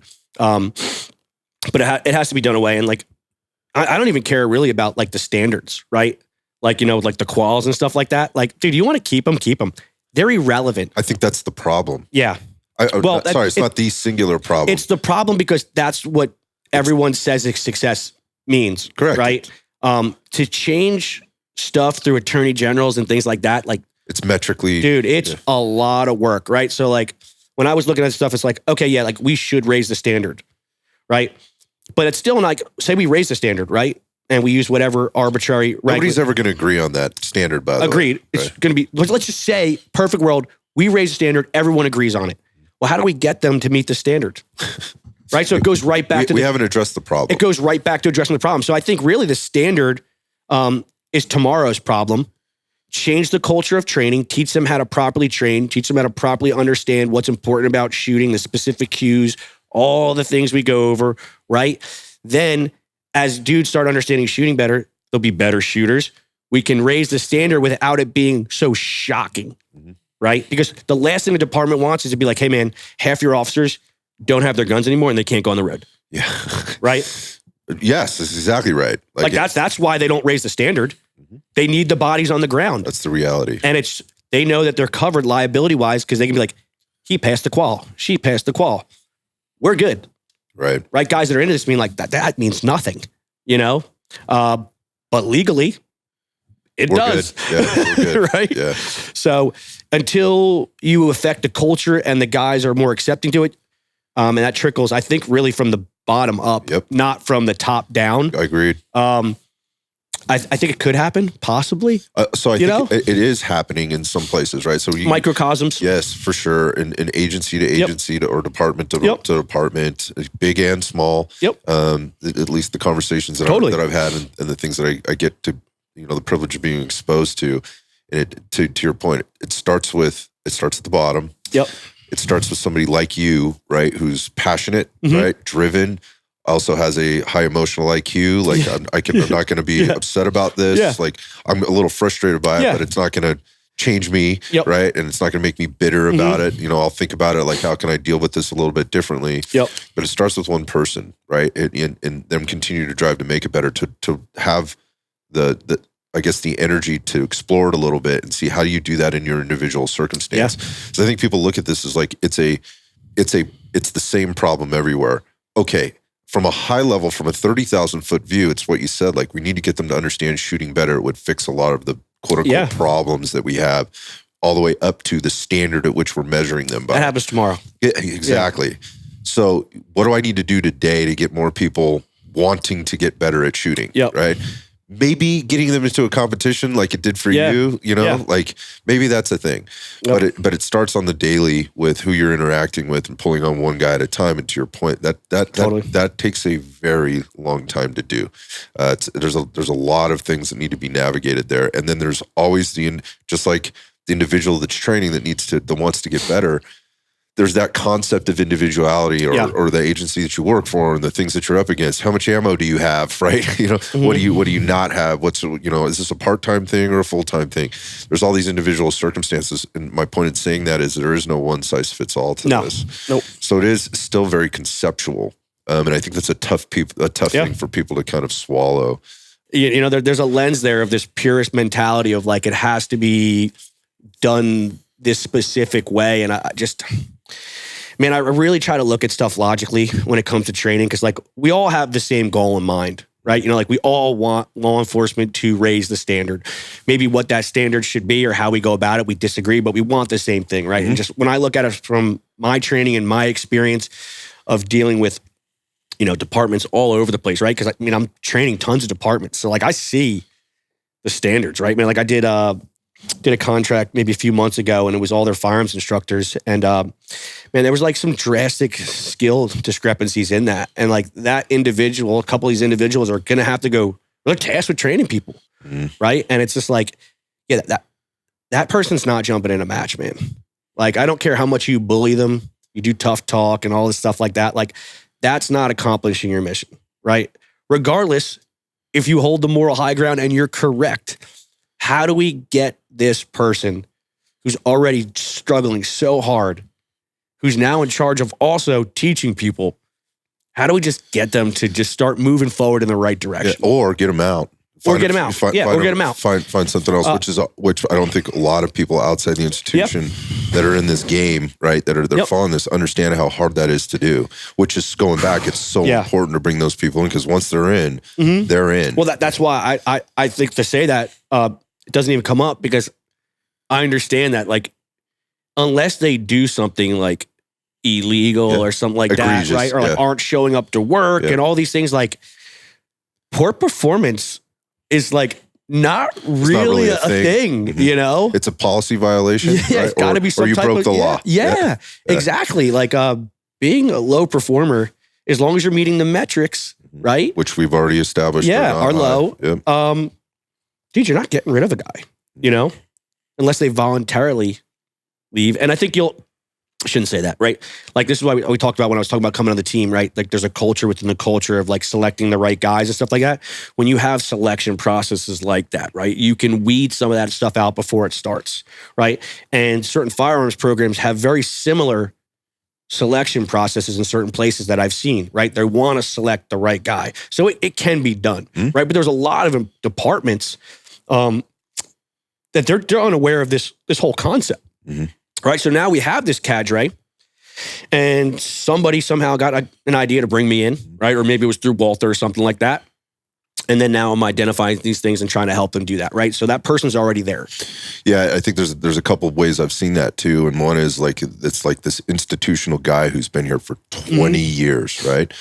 And that guy thinks a certain way and does a certain thing, and he's the boss or whatever, and that person needs to be changed or needs to be brought, have they come to Jesus or whatever about what shooting is and how this should be better. And if they're not on board, then it's not going to happen, right? And until that 20 years is up, there's other departments where stepping into positions like that, it's like a 4-year assignment, a 4-year rip or whatever, maybe even less. Got term limits. Right, term limits. So the constant rotation in and out, like how much time, again, we talked about decades, right? How much time does this take to kind of untangle the sticky web or continue to perpetuate the good stuff?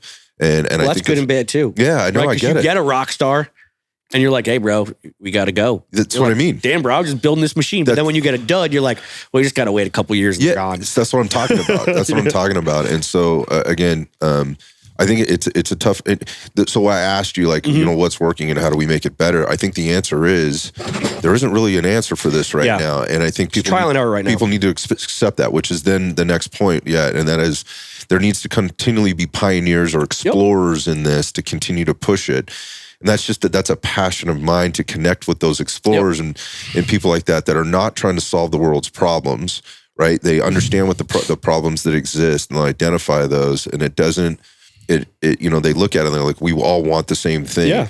And this is what I'm trying to do at my place. Yep. And if we can have more of that conversation and more people can get on the same page, I think, with regard to the things you've talked about there, was like competition isn't the answer, right? It could be part of the answer. It's a component. It can be. Yeah, if handled properly and introduced, properly and whatever else, there's value in all of it. But I should say it's not a realistic answer. Yeah. It's an answer. Right? And yes, if every cop was forced to go shoot a match every month. It's like the jiu-jitsu blue belt thing, right? It's not going to happen. It's not going to happen. So, like, how can we use it, right? Yep. And what components can we take from it to benefit the whole with, again, going back to the root of the issue and put that together. I don't think there's answers for it. I continually ask the question, right? To have the conversation. Like, I don't pretend to know. Like, I have no earthly idea. Yeah. But I do see people being successful with it. And it goes back to having the mindset that you said or that you talked about. All of them, or all the ones that I get to talk or that I'm interested in talking to kind of have that. And yes, I recognize there's noise at either end, right? And you have to be able to filter through the noise. And those conversations are tough ones to have, right? And they get popular as hot takes and whatever else. And there's memes and there's all these kind of things.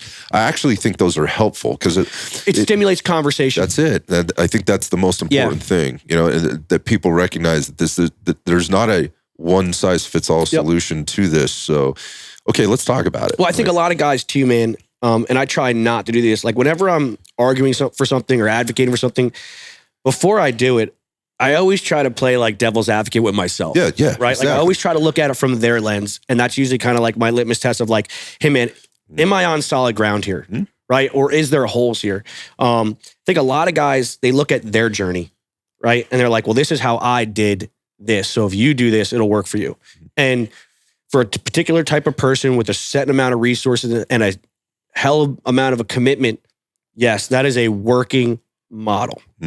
But when we don't have those specific parameters and infrastructure set, how do we still make headway, right? And then we start, I do think, I'm going to say like I kind of have a rough plan that I do think is working because I'm doing it now and I do believe it's working, right? Like specifically with Walther, when they send me out to these departments, a lot of these departments have no clue who I am, right? Like they're not in the space in our world. You're just attached to the thing, I'm a dude with Walther, right? But it gives me an opportunity to go out there and then now start changing the way they look at shooting, debunking a lot of the stuff that they thought, was right. And then through articulation and demonstration, exposure, right? Yeah, like, hey man, I'm going to show you why what you're saying is not actually true, right? And I'm going to show you what's actually the contributing factor, which actually is important for you to pay attention to. And then we're going to have a conversation. You're going to tell me why you think from your training experience, why that might not be true, right? And if it's done correctly, I went out to New Mexico, I think last year, right? Very small department. And they had me train every one of their dudes that showed up.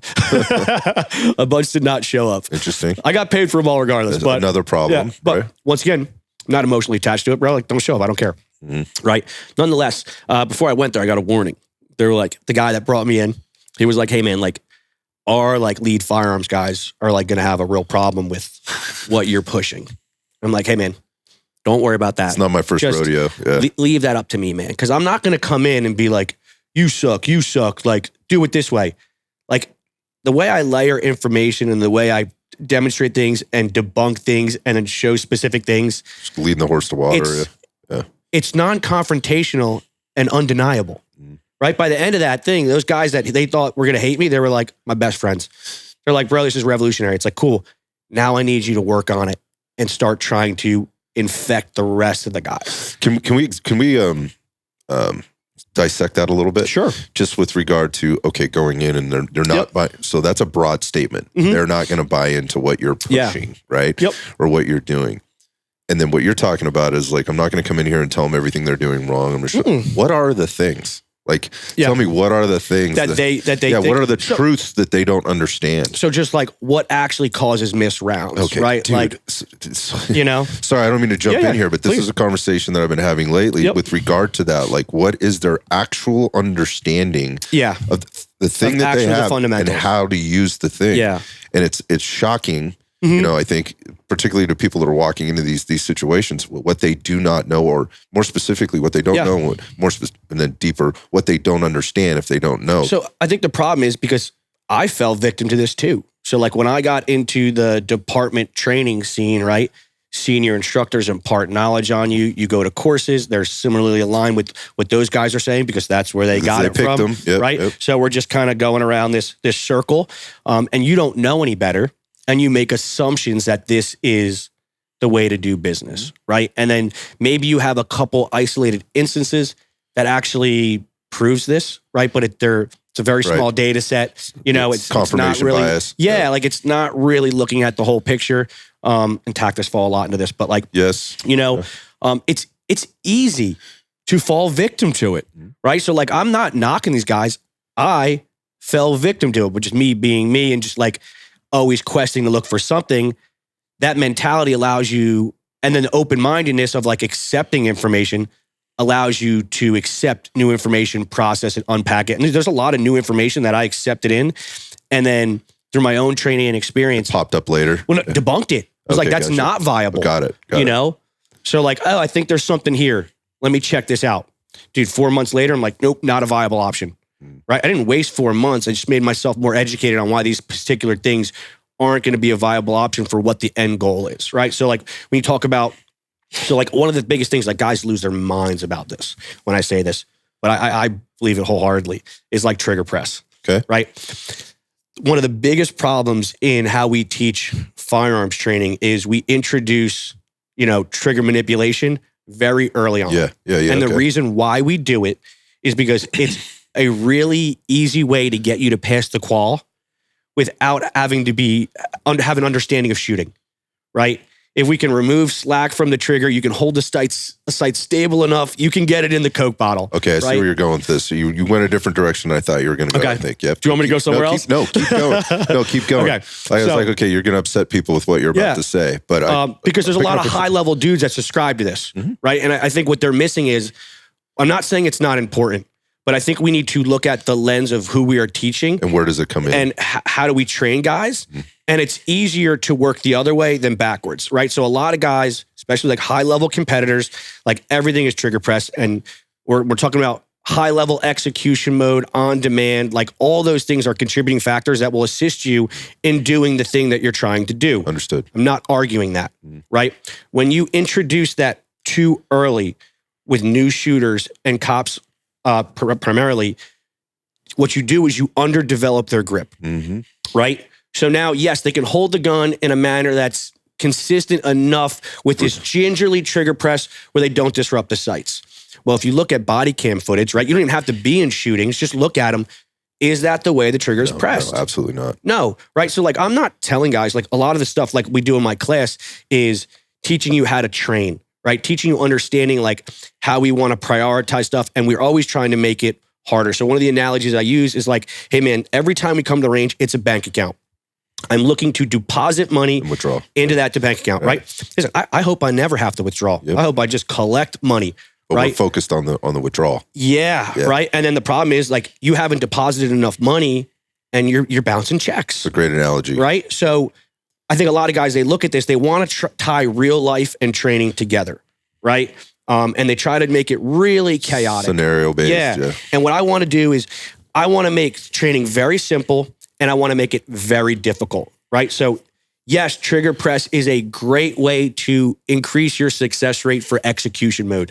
And I want you to use that when you need to use it. But when we're training, I'm going to ask you to smash on that trigger because what that's going to do over time is it's going to really make a durable, consistent grip. And if you can smash on a trigger, you can press the trigger nicely. Nobody's, when they've learned how to smash on a trigger, ever been like, dude, this press thing's throwing me off. Right. Like, I'm never going to get this. Right. Like, it's like, no, but when you have dudes that all they can do is press, and then they have to smash, they've never pressed a trigger that aggressively and taught themselves to be disciplined enough to maintain those constant pressures around the gun to be able to be successful. So of course we're unsuccessful. We're setting them up for failure with the way we introduce information because the information is introduced to get you to pass a qual, right? But this gets confused because then the competition wants to be like, Paul, you're an idiot. Trigger press is very important. And I'm like, yeah, I'm not saying that, But I'm saying when we're teaching guys at the initial stages how to shoot, we need to teach them how to smash on the trigger very aggressively, because that will overdevelop their grip. As time progresses, they will teach themselves how they can press a trigger. Through exploration. Yeah, exactly. And then when we teach shooting schemes, right, it's like, hey man, like if I need to aim more, well, there's some dead time in the gun, right? I can multitask that dead time with taking some of the slack out of the trigger. So the more I have to aim, the more I'll skillfully manipulate the trigger. The less aiming, the more smashy we go on it, right? And then when we're just looking at like real world situations of what these shootings look like, they're smashed on the trigger whether they know how to do it or not, because their life's on the line and they're nervous and like they're like, oh dude, I gotta do something. Physiological response. Yeah, like I gotta do something now. And we're setting them up for failure to do it. So a lot of when I hit this curriculum is going to those departments and then like showing that. And I'll do demonstrations of where I come fully out of the trigger guard and just smash, right? Sometimes I fuck it up, but like usually when it goes good, I can keep them all in the paster, right? And if I make a mistake, which, you know, happens, I'll just be like, hey man, like this is why that happened. It wasn't because that concept didn't work. I violated what I was telling you to do. Excuse me. And this is the end result of when you violate these principles, right? And we're always, and like throughout today, you will constantly be managing that, of making mistakes and identifying what principle was violated and what specific thing. That's how you teach fit people how to train. Yes. Yeah. And then through that, everything else just falls into place, man. And then clearing their head of like, layer things on. Yeah. And they end up teaching themselves. And that's really what a lot of my classes are about, is like teaching you how to teach yourself, right?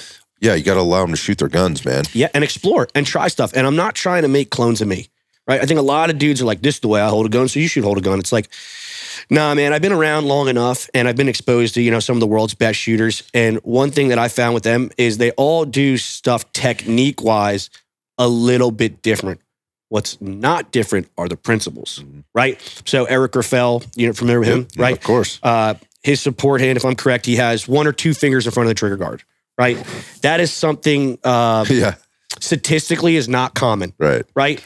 And I would say if I saw a cop doing that, I'd be like, hey man, like, let's try something different, right? But are we to say it's not effective for Eric? It clearly is working pretty good for Eric's him. Pretty good, yeah. So like, you know, this is where like dudes double down on technique. And I want you to develop your own technique based on the principles with the gun you're shooting and your hand size.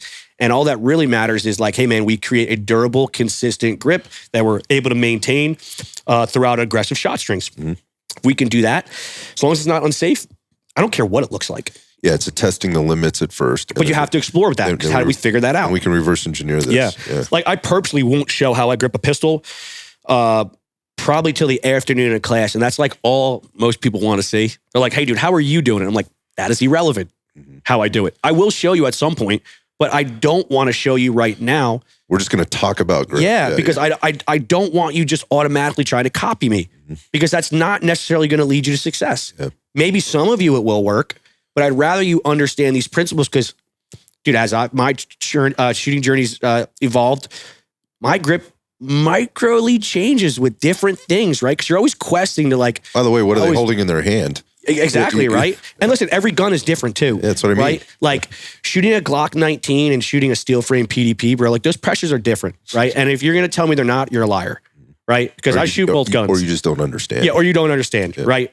They should be different, because what's not going to be different is that whatever pressure I solidify around that gun can't change. Correct. Right? And like, that's what I want guys to understand. And I think they're not in like a nefarious way. We impart this bad knowledge on people just because you just don't know what you don't know. Right? So like when I go to these departments, we have those conversations with a heavy amount of shooting and a lot of exploration and a lot of freedom and a lot of permission to ask questions and fail. That's another thing that I open up with in like my morning briefing that's not really done in a law enforcement setting when you do that institutional training. It's allowing them to fail. Yeah, dude. It's what is it? Lead by through authority, right? Like, you know, like I'm the boss, do what I say. And it's like, hey man, like I'm not your boss, right? I'm a guy here who's trying to help you on your shooting journey. If something I say doesn't make sense, I should be able to say, if we got 20 dudes here, 20 different ways.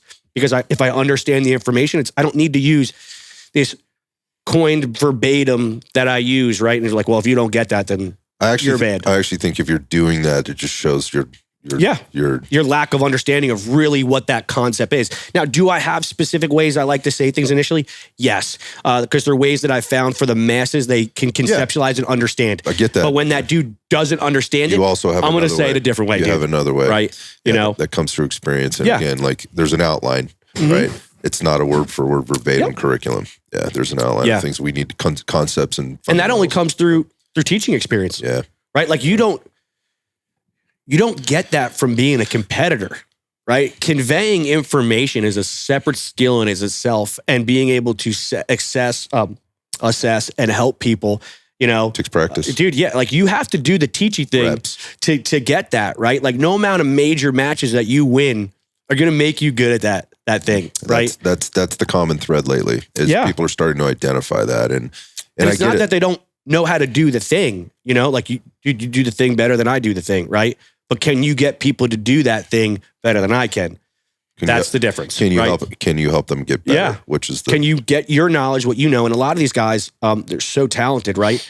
And I think a lot of people are naturally gifted, right? And they can do things that I don't think they understand fully what they're doing. Or maybe they even forgot how they got there, right? Yeah, listen, I've heard very talented shooters say things, and I'm like, that is not what you're doing. Right. You think you're doing that, but that is not happening, because coming from a guy that's nothing's come easy ever in my life, like everything's been tough, but I've always been like not emotionally like affected by it, and just like, well, yeah, I'm going to grind it out. Like I want to do this thing. I'm going to do it. Muscle my way through it. It's going to take me 10x longer than it took you, but I will figure it out. But through that process, it's really become like you know, growing up with like sports and everything, like I always had to work harder than everybody else to just stay competitive.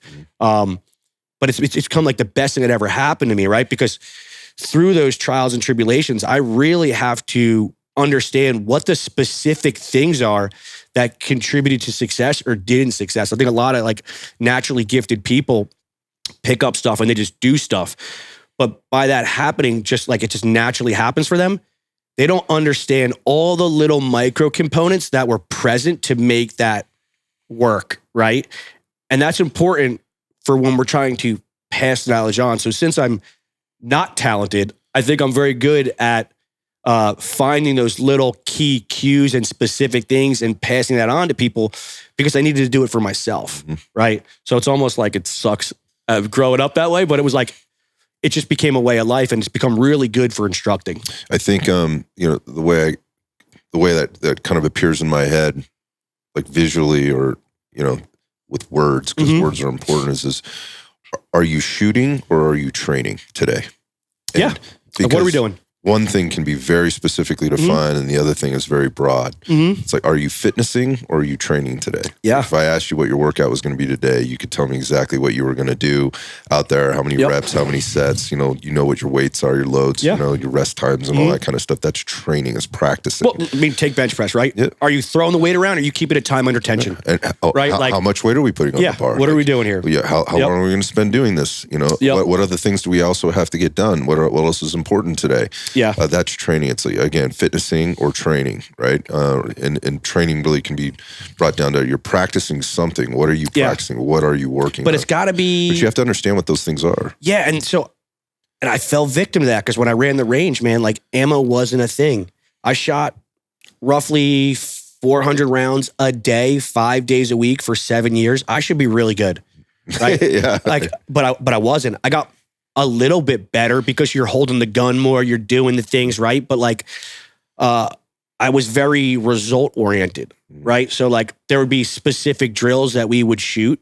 And when I would do bad, it was just like, okay, what's the result or what's the next thing? You just do it again. Keep doing it. Yeah, when you do the same thing 10, 20 times, a few of them, you're going to hook up, right? And the problem with that is it's dangerous enough to think that you're starting to figure something out, but you don't actually know on the 8 that I failed and the 2 that I was successful, what was the key components that were present in the success that weren't present in the failure?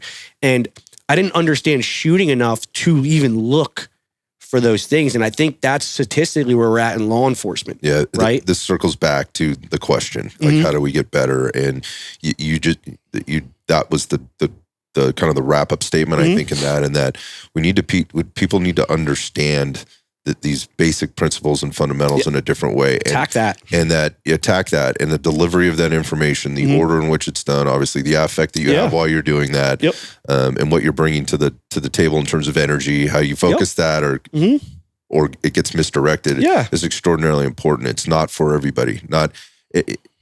You have the knowledge. Again, go back to the world-class shooter or whatever, you have the knowledge. How do you deliver that knowledge? And what's the percentage of that stuff? I wouldn't even say the knowledge. You have the ability. That's what I mean. You have an ability to do a thing. Do you have the knowledge and depth of understanding to transfer it? That's a good point. And what percentage of it can people actually take away? Because that's what's important when we're talking about changing an institution or a culture, right? And I think, like I said, going back, I think there's some people that are doing a really good job with it, right? There's a lot of, so I don't want guys to think like, I'm shitting on competitors, right? There's a lot of high-level competitors that understand the shooting thing at a very high level. I'm simply saying it's not inherently one for one, right? Like if you do the thing exceptionally well, you can teach the thing exceptionally well, right? Just so people understand. Yeah, no, I mean, and people want that experience, right? They think that's the way to go. It's the same in everything, man. You want to be a good business person and make a lot of money. You go to the guy, somebody brought this up on another show. I can't remember which. It was like, I'm sure Elon Musk is pretty good, right, at the thing that he does. Why? There's proof there, right? Yeah. Like he does really. Is that a guy that I could sit in a classroom and he could teach me all the things? I don't know about that. I'm not sure that's where I'd want to go. That doesn't mean that somebody that isn't as successful as Elon Musk cannot deliver and impart some things. And help you structure your business around certain things who haven't has the same level of success. Help me understand the fundamentals that guy understands so well, right, for himself. And then I have to go through the process of learning. Yeah, I think that is the answer right now, right? I agree. Well, at least today, that's what I believe. Right now, in this tomorrow, maybe time and space, and hopefully it is. Hopefully it continues to evolve. But the conversation. Thank you for walking through that, because that's something that I've been very curious. A lot of it, all of it, but that thing specifically was something I was very curious about you with or on, and with what you're doing in law enforcement. I want to switch over to the Walther thing here in a second. But also what you're doing with Achilles, and you mentioned, you've got your own subscription. It sounds like to me it's like a club.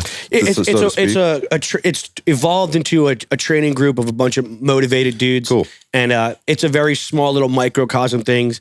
That's neat. That is extremely enjoyable, right? Like I'm not looking to franchise that, branch that. It was just right time, right place, great circumstance, it's super enjoyable because it's not curriculum based. Right. Every day is different, because we're past those things. It's valuable too, because what you'll see there's concepts that'll come up and people will be sharing. You'll see, hey man, this is some stuff that I can take back to this other thing. And a lot of the guys don't have the resources that I have, right? So like I got a Connex box full of 50 stands, walls, barrels, swingers, all types of stuff, right? That costs a lot of money to have. And, for the small amount you pay, you get exposure to all that. And then you get access to a range, especially where I live in New Jersey. A lot of people can't even do the stuff that they need to do to get better, right? So now it's like, okay, for a very small amount, as long as I'm willing to commit to trying to do my best, right? There's always high and lower achievers, that's the price to pay. But like, as long as you're going to show up and do your best, you will have access to a ton of resources, a ton of things to help you on your journey. I love that. Yeah. I mean, it's something that I think people should think about. Like it's a cool model, man. Like it's not going to be like, you're not going to make a lot of money, but it's a really cool thing, and I love being part of it. Yeah, but there's a value exchange there, right? And listen, I get a ton of value out of it myself. That's what I'm saying. Because a lot of the guys, man, they're like super heavy into the competition thing. They have way more time to do it than I do. And dude, they're coming back and they're like, hey, dude, I was just at Nationals. I was just at this major, and dude, this popped up. And I'm like, hell yeah, dude, set it up. Yeah. Right? Because like they're being exposed to specific things and identifying problems, which is what's great about matches, right? Because you don't know a problem until it's identified, and matches do a great job at identifying things you were unaware existed. So with that working group, I have a lot of guys that are very competitive in doing that. They're identifying things and then they bring it back to me, man. So like I can get the same knowledge benefit without being there due to like, having all these businesses and doing all these things. That's what I meant about great. That's what I meant about the value exchange. And if it's, it's providing fulfillment for you at all of those different levels, then keep doing that, right? Yeah. Let's switch to the Walther topic. So it's interesting, like when again, this is the world of shooting in the industry, and there's so many products, right? And there's so many different companies out there. And I think it's interesting. I'm always curious when people attach themselves somehow, and when I mean that, that goes both ways. To a brand. Yep. That goes both. Oh, yeah, it's a partnership for sure. Yeah, that goes both ways. We seek to rise together. Look, there's pros and cons to it, right? In a lot of different ways. And you have to be very careful, just the same way you were talking about selecting people for your team. And I had a very good conversation yesterday with Joe Hamilton, who's the CEO of Vortex. And we got into... Love Vortex, bro. Yeah, so do I. And he confirmed all the reasons I thought it was as good a company as it is, and I'm anxious to get that one out. I'm not sure what the order of release is going to be with this, but my point in saying that is he talked about that, the importance of bringing on the right kind of people and having a vision, right? Having goals, having alignment, and making sure you're taking care of people, right? Yeah. That's got to be mutually beneficial. So I was trying to make that point in there because it was very business oriented, and it's a little bit different than kind of what we put out on the show. And I made a commitment a couple of years ago to try to have more of those conversations so people knew who they're getting their products from. And when they see these relationships happen, what do those mean in the background? Because there's a lot of noise around that. So let's talk about Walther. I had Chris Long, who's on the marketing side for Walther, on last year, this time at SHOT Show. And he gave me a lot of insight to that company. Very small company, right? Does things very differently than a lot of like the other major, call them legacy brands, if you want. And there was a lot of value in that for me. And I think I got a lot of good feedback on it from folks when they heard. So I'm not surprised you're with them knowing what I know, but I'm curious. Let's talk about that. What I'm doing is a little bit different, right? So when I got brought on, there was a guy, Cody, who brought me on, and the vision was when I brought on, and this just kind of came from like my lens in law enforcement and being in those circles of us, very big agency, So like we have a lot of credibility. People look at what we do, right? So like if we pick your gun, a lot of people... They're going to copy you. Yes, right? They're going to be like, well, if it was good for them, it's got to be good for us, right? So with that is...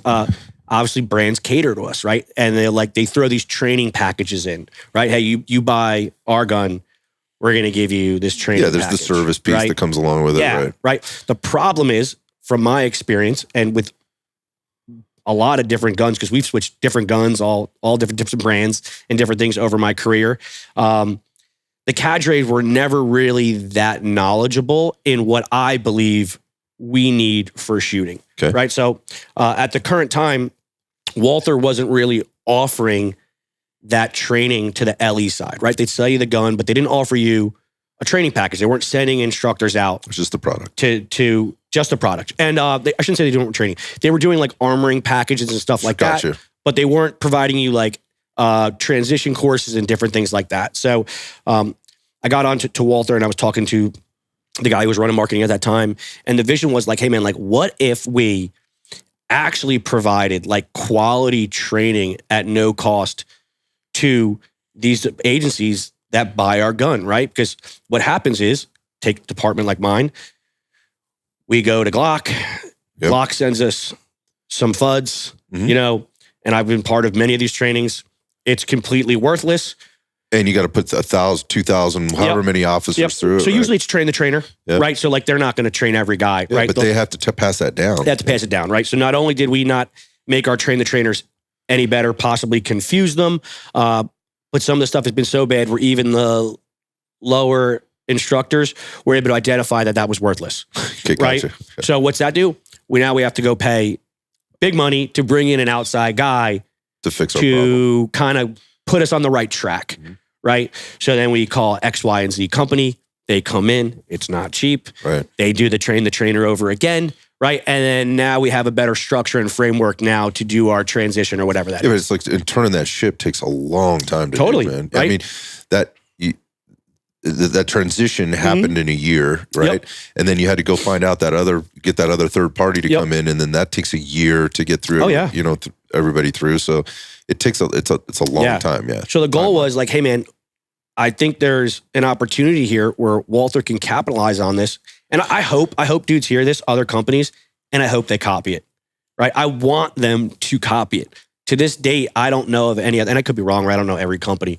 I don't know any other companies that are providing or committed to providing like high level training with like national level industry guys running around doing the thing, making a living off it for free, right? You get the retired cop who's teaching old stuff, who's just looking to collect a check. He goes in, he does his thing. It's the boys club. Yeah, he makes his little rate and he leaves, right? Walther's like, okay, like we're going to identify who are actually knowledgeable guys that understand the dynamics of law enforcement, right? And this is kind of one of the benefits that I think I bring to the table is I'm from that world. I'm still in that world, right? So like when I come into a place, it's received a little bit different than say a guy who's some major competitor, right? Because cops will use any excuse that they can use. They're like, hey man, you don't get it. I'm like, nah, dude, I do get it. I deal with the same bureaucracy, the same rules of use of force, all the different things that you're going to tell me why this doesn't work. I'm going to tell you it does work, and I do it and execute it operationally at the highest level, and why it will work and why it will make you successful.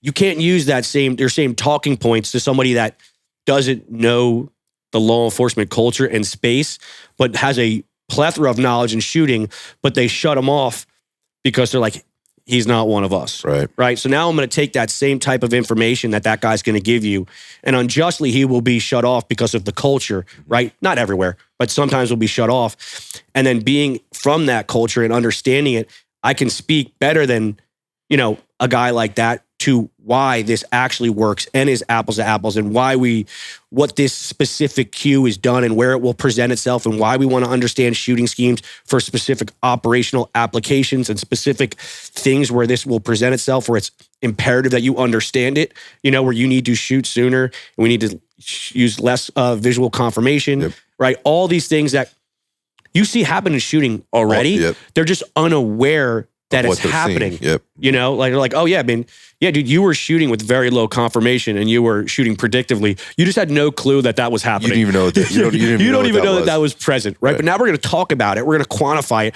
We're going to show you how to work that skill and develop that skill, right? And this is where I see in specific law enforcement encounters and the culture and how we can do that, right? So like I give them a full package solution, and Walther has been gracious enough to trust me to wear their banner when they sell guns to these people and then to these agencies, and then send me out and be like, hey man, like we are going to give you what we believe is the right solution, like what we talked about originally for law enforcement to move in the right step forward with what we believe is, one of the best, if not the best, duty pistol.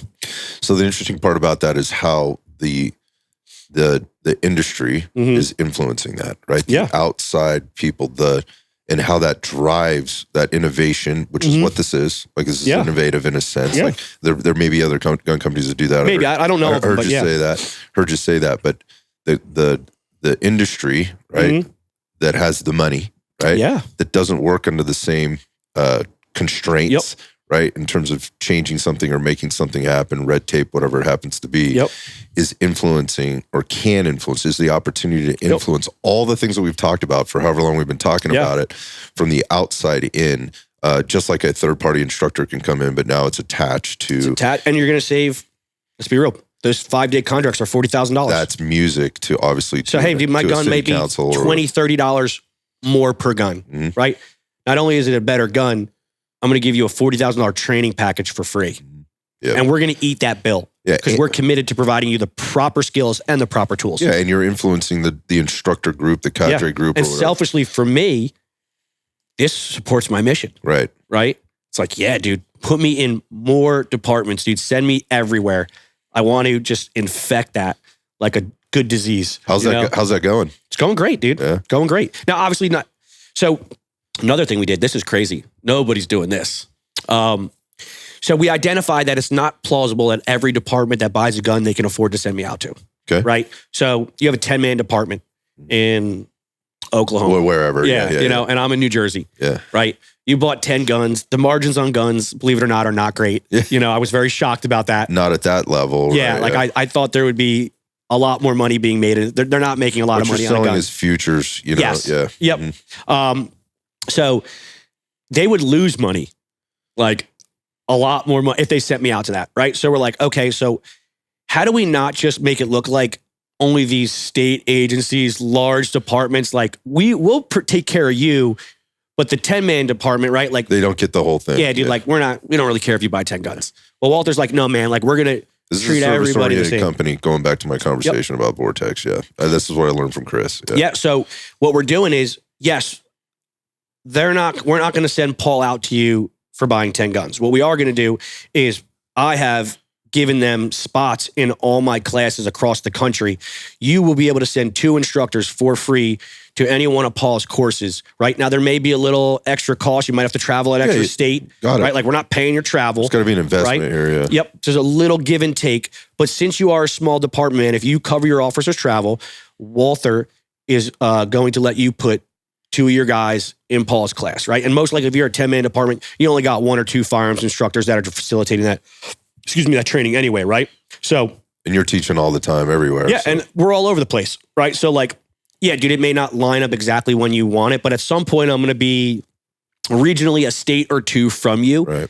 And hey, man, you have a free spot in that class if you want to go to it. So you're going to get the same training, right? I'm just not going to do it per se at your department. Or what we'll do is if there's a bunch of little departments around that all kind of jump on. And like, we're seeing this, right? Because it's like an open enrollment. The SIG debacle, right? And my personal take on it is if you were in a SIG P320, you already didn't want to be in a Glock, right?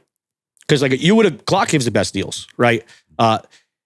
If you were just like dollars and cents, right? You would have gone there in the first place. You would have been at Glock, but you spent more money already to be in the 320. Now they're having their issues, whatever it is. You feel like you need to leave it, right?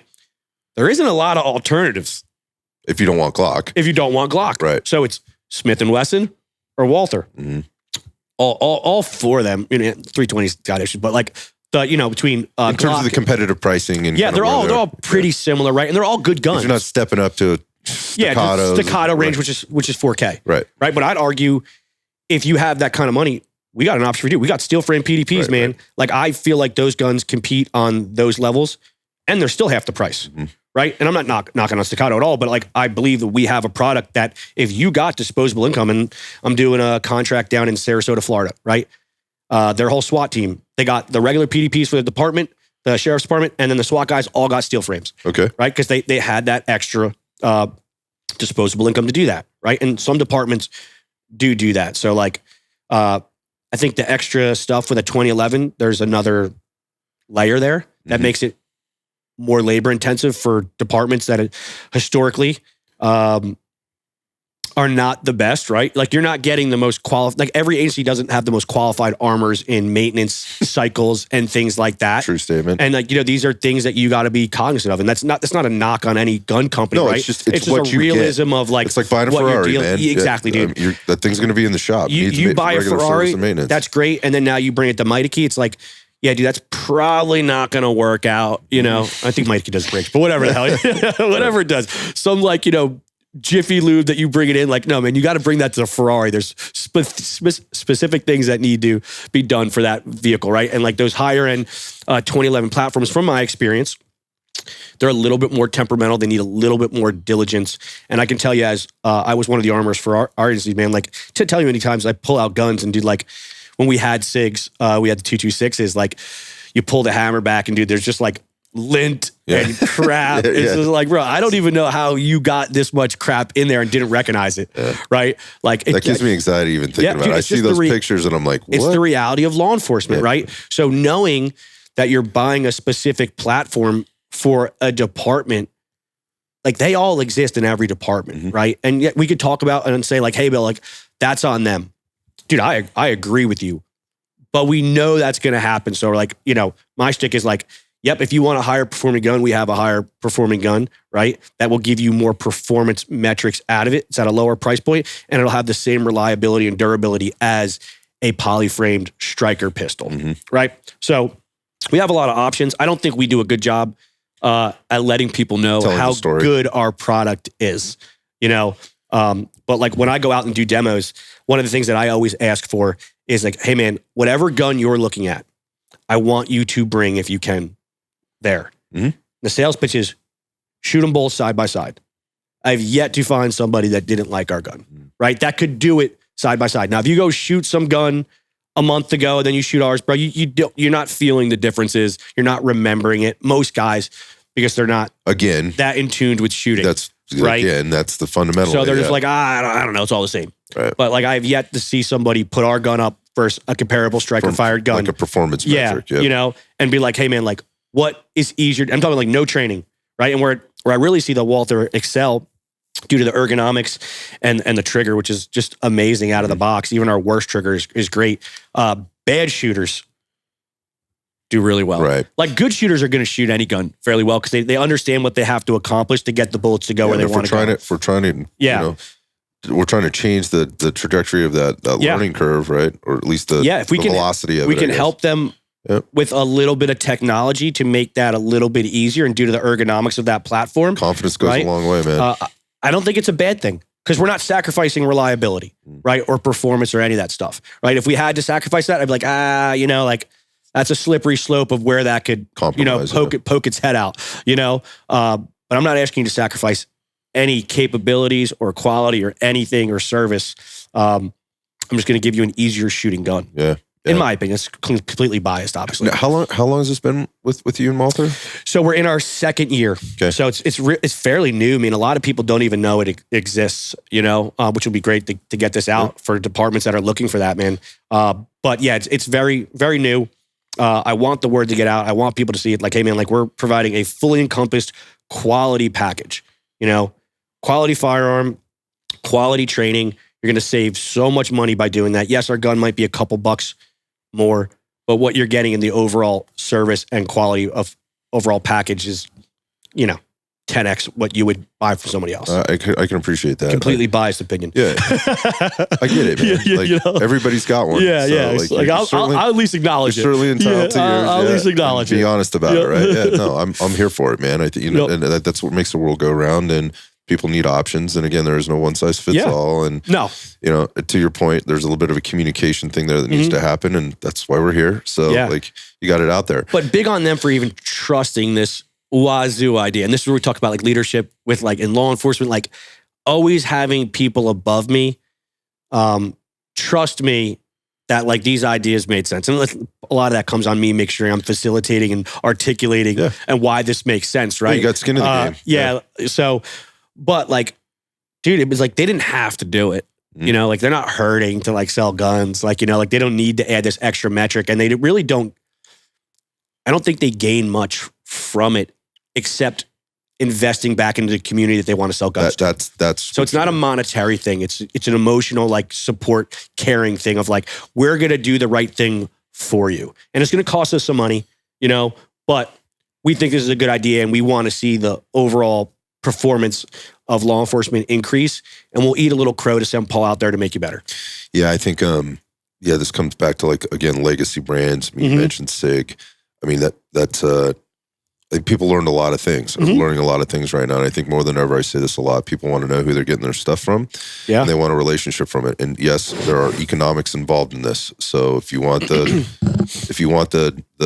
something that's reliable that also costs very little money, then you go here. Yep. Right. But if you're going to start spending money, then you need to be a little bit more discerning about what you're getting and ask the questions, why do I really want this? And what comes along with it? And what do I get beyond, you know, the piece of equipment or whatever? And the armors, you know, courses and things like that. And more than that, it's being able to impact things again from the outside, you know, coming in, and then again, the care. Like, and I think, because it's not dude, everyone makes a good gun these days, right? Look, man, there's a ton of good products out there. Yeah, it's not the gun that's gonna turn the tide, you know. But Walther's like, they recognize that the training, if it's done correctly, will turn the tide, right? And they're willing to eat the crow on that. And then with that, I think what I believe to see is, hey man, like Walther's putting good faith out there and equity into the community of law enforcement. And like, hey man, like we're going to take the first step to building this relationship, and we're going to show you both monetarily and physically that we're committed to you, like no one else is, right? And then I think that will return the favor, right? Like you take care of people that take care of, you know. That almost always works out, man. In my experience, like you do the right thing, man, like the right things come back to you. Do shitty things come back to you. Almost every time. And someone's got to do it first, right? So like you can't be like, oh, well, when's this going to pay off? Like I don't know. Right, but I can tell you, it's the right thing to do. You know, it's the right thing to do, and I think it'll work out. Yeah, good. You know, yeah, no, we'll see. I appreciate it, but it's still new and respect that. Well, man, you're a busy guy. So let's shift gears a little bit in two things. I want to hear like what does 2026 look like for you, man? Like, what's the life of Paul Costa? So I mean, I got a bunch of things going on, right? Like, so me and Rick own a range out in Ohio. That's so we have fairly a training new facility. In the last year, 2 years. So it's been open for a year. Yeah. We bought it a few years ago, right? But like we needed to put a bunch of money into it, right? So we wanted to have our own training facility, right? Something like where Achilles Tactical could have a home base, and we opened up a very nice training facility in Newark, Ohio, and it's 52 acres, right? We're not using all of it yet. We're slowly doing it, but it's really nice. So like, obviously, you know, working stuff with that. Part owners in a small little custom gun shop down in South Jersey, On Point Training, that does like custom firearm work and normal sales as well and stuff like that. Very, very small little shop, but like same principles, man. Like, I mean, I hated my life going into gun stores, right? Like it was just like the bane of my existence. It's either the best experience or the worst experience. There really isn't. You know, you just got people that just don't know anything, and they're just like, I'm like, dude, I just want the gun. It's like, just give me the gun. I don't need you to tell me why that's not the right gun for me. Right. And sometimes it's done in good faith and stuff like that, right? But like, I really like, you know, I was fortunate enough. The owner of that shop, Mike, was a student of mine for a little while, and he offered me an opportunity to buy into that, right? So I bought into that, and really, I mean, I don't have much to offer him, right? But like he's same thing, man. You're looking for good people to brand with and partner with, and you know, help get the message out there. And Mike does a really great job of custom work, and he's a good resource for knowledge and shooting because he understands the shooting thing, because he's been with me for a while doing that, you know. So he can provide like actual feedback when you go to a gun store of like what would be the right gun for you. But nonetheless, dude, if you want to buy the gun, like we'll sell you the gun. Yeah, so we're here for it. Like, all right, man, you want to buy that stupid thing, we'll sell it to you. You know, so doing that, and then the training for 26 is really ramped up, man. I definitely think I put too many classes on the books. Why am I not surprised? Yeah, dude, it's just like, you know, because I want to get out there, man. You know, and I don't want to miss opportunities to help, you know, spread this good disease around for the law enforcement culture. And you know, I'm thankful to it. I'm so appreciative, dude. Like anytime somebody calls me and they're like, we want to have you out, like, dude, like that's an amazing feeling. I'm like to have people actually care what you say is like, it's still like, it's not lost on me that somebody who actually wants to like hear me teach them, you know, like that's kind of like a surreal thing. It's hard to say no, right? Yeah, it's just like, well, dude, I mean, like, let's do this. Yeah, man, you want me to be there? Like, I'm gonna be there, you know. But like, I obviously married, have 2 small kids, and then obviously work full time, right? You know, so it's a juggling act with all those businesses that need to be managed and all the travel and stuff. Parts, yeah, it's a lot of parts, and then still also make sure I'm training, taking care of right? yourself, you know, now I'm fortunate where I'm at in my unit. Like training is built in there all the time. It's a priority, yeah. Yeah, like so, like I can train a lot at work because it directly is part of my performance. Take advantage of that, you know. So like, yeah, I'm fortunate where I can do that. So like, normally people are like, I don't know how you do that. It's like I have a unique system where like the stars aligned that allow me to manage this like chaos of all these components, and it's just kind of good circumstance. But you're not being selfish with it, and I can appreciate that too. Like, you know how good you got it. Oh yeah, right? dude. Like I'm not ignorant to it, you know, and I understand that it could all end tomorrow, right? And if that does, then I'll pivot, I'll shift gears, do what you have to do. Who knows what I'll do, right? But I'll try to stay relevant and providing good feedback and information to the community as long as I can. The day people don't want to hear me speak, I'll stop speaking. Yeah, I got you. You'll know when you're done. Yeah, I won't have a problem with it either. Like there won't be like like you won't see me holding it on like the quarterback who retires and then comes back. It's like, nah, man. Like I appreciate everybody. Thank you for putting up with me for however long. And right off into the sunset. It was a good run, boys. Yeah. You know. The last question I would ask you is, man, you identified when you sat down today that before we got started, this is your first SHOT Show. First SHOT show. So I'm just curious about what you're out here to see and do, and like what's interesting. I mean, you see all this stuff on social media stuff, but it really doesn't do it justice to the magnitude of what it is. I mean, I find myself lost in that place more than actually finding the stuff I'm trying to do. But this was the first year where like I had partnerships and stuff like that that were worth coming out and wanted me to come out and like represent them and things like that. Because like, just to just show up, like it's expensive. Like if you're just a random guy to just like go on out there and spend it, if it's not going to have like any real benefit. Because like, I like gear, right? But like I can wait to see the video like next week about the new product coming out. I don't have to go spend all this money to go see it in a sense. But like this was the first year, and it's a great year. I could see myself. I do see myself coming back probably a lot now. Probably every year because I have the relationships and the partnerships to make it more feasible. Where it's actually got some return on investment where it makes sense. Because like dude, everything that I do, like it's got to make sense for my family and me, and to be away from my kids, right? Like, and I don't want people to think like it's all about money, man. But like I think if we're all being honest, right? Like, it's important. Yeah, like if you're leaving your kids, that means I'm not spending time with them. I'm not helping them with the little things they do. More work is now put on my wife. Like that all has to make sense to be worth doing, right? Because although I love doing this, and it's selfish in a sense, like I'll definitely admit that, like if it all doesn't co-align with like growing the family and what I'm trying to do there, then it just becomes a totally selfish journey. And I'm really neglecting like the most important thing, which is the 3 people that will be there when nobody here gives a fuck about what I'm saying. And if I invest all my energy in people that don't really care about me, or they care today, but they don't care tomorrow, when I go back to the people that were there, right, it's like there's going to be a little disdain of like, hey man, you left us. Consequence. And that's not something that I'm willing to sacrifice. So why it's my first one, not because I haven't been in the industry for a little while now, but it was the first one that made sense, right? And I think it'll continue to make sense. But anytime I do that stuff, I have to weigh like, what it is. And I mean, I guess you can't put a price on like not being with your family, but it is a reality of like, hey, I have to provide for them, right? I have to find ways to provide them opportunities for them to succeed. Like when they come to me and they're like, hey man, I want to open this business. No problem, man, I got you, right? Like I'm going to help you do this thing and try to set you up for success. Because, that's what a father's role is, right? One of them, right? So like, I'm very aware of how I manage that.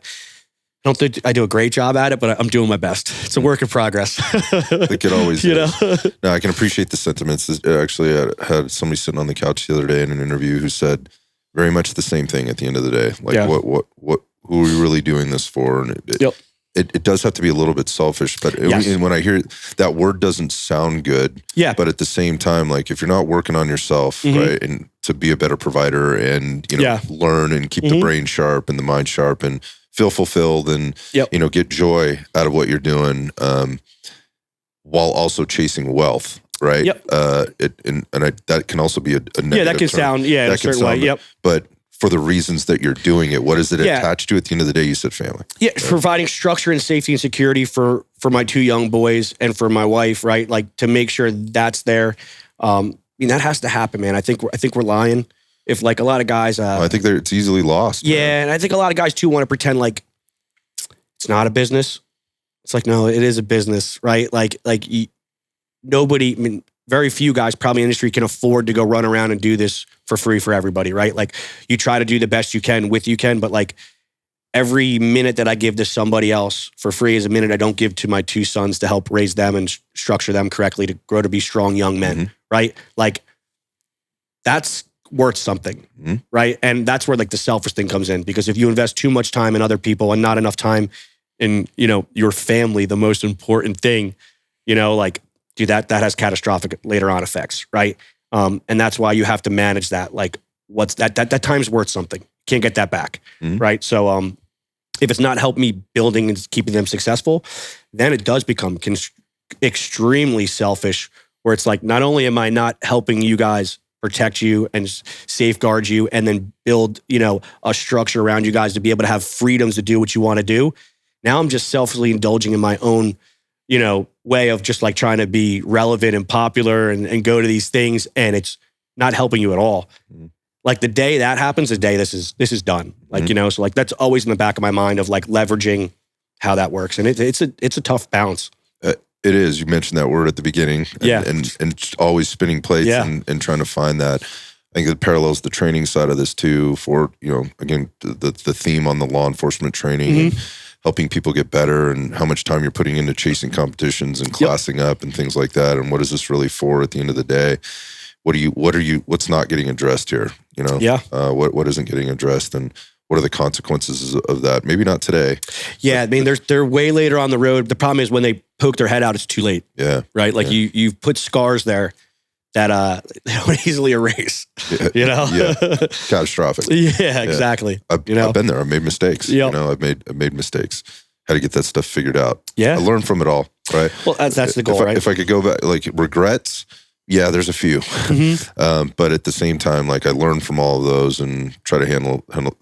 It's really good perspective, man. Especially at a place like this where it's Las Vegas, Nevada, for crying out loud. It's just nothing but glitz and glamour all the time. It's money, and I really don't like this place. For a lot, like but it's where everyone comes together. I have like a deep rooted like aversion to it. Yeah, it's like a disdain for what this is all about. Filthy, right? But that's it's the only place everyone comes together at any given time. And there's value in that, man. Yeah. And you just mentioned the value that you're getting from it, and I think that's important. So people have different views on SHOT Show and what it is, and it's all about consumerism. Let's be honest, it is what it is. But there's things that make that go, and there's right ways, and I think there's a lot of right ways to do it, and we see a lot of wrong ways, but that's really good perspective. And we don't necessarily have to, I personally don't emotionally attach myself to what the event is. It's what I make the event for me. Doing the stuff like this, that's what right? It is like for me too. I have my own event and goals and things that I'm looking to people to link up with, meet, put faces to, all those things, right? And it just happens to have this other thing going on, and I'll go check some of those stuff out, and I'll do those things and talk to people, stuff I'm interested in.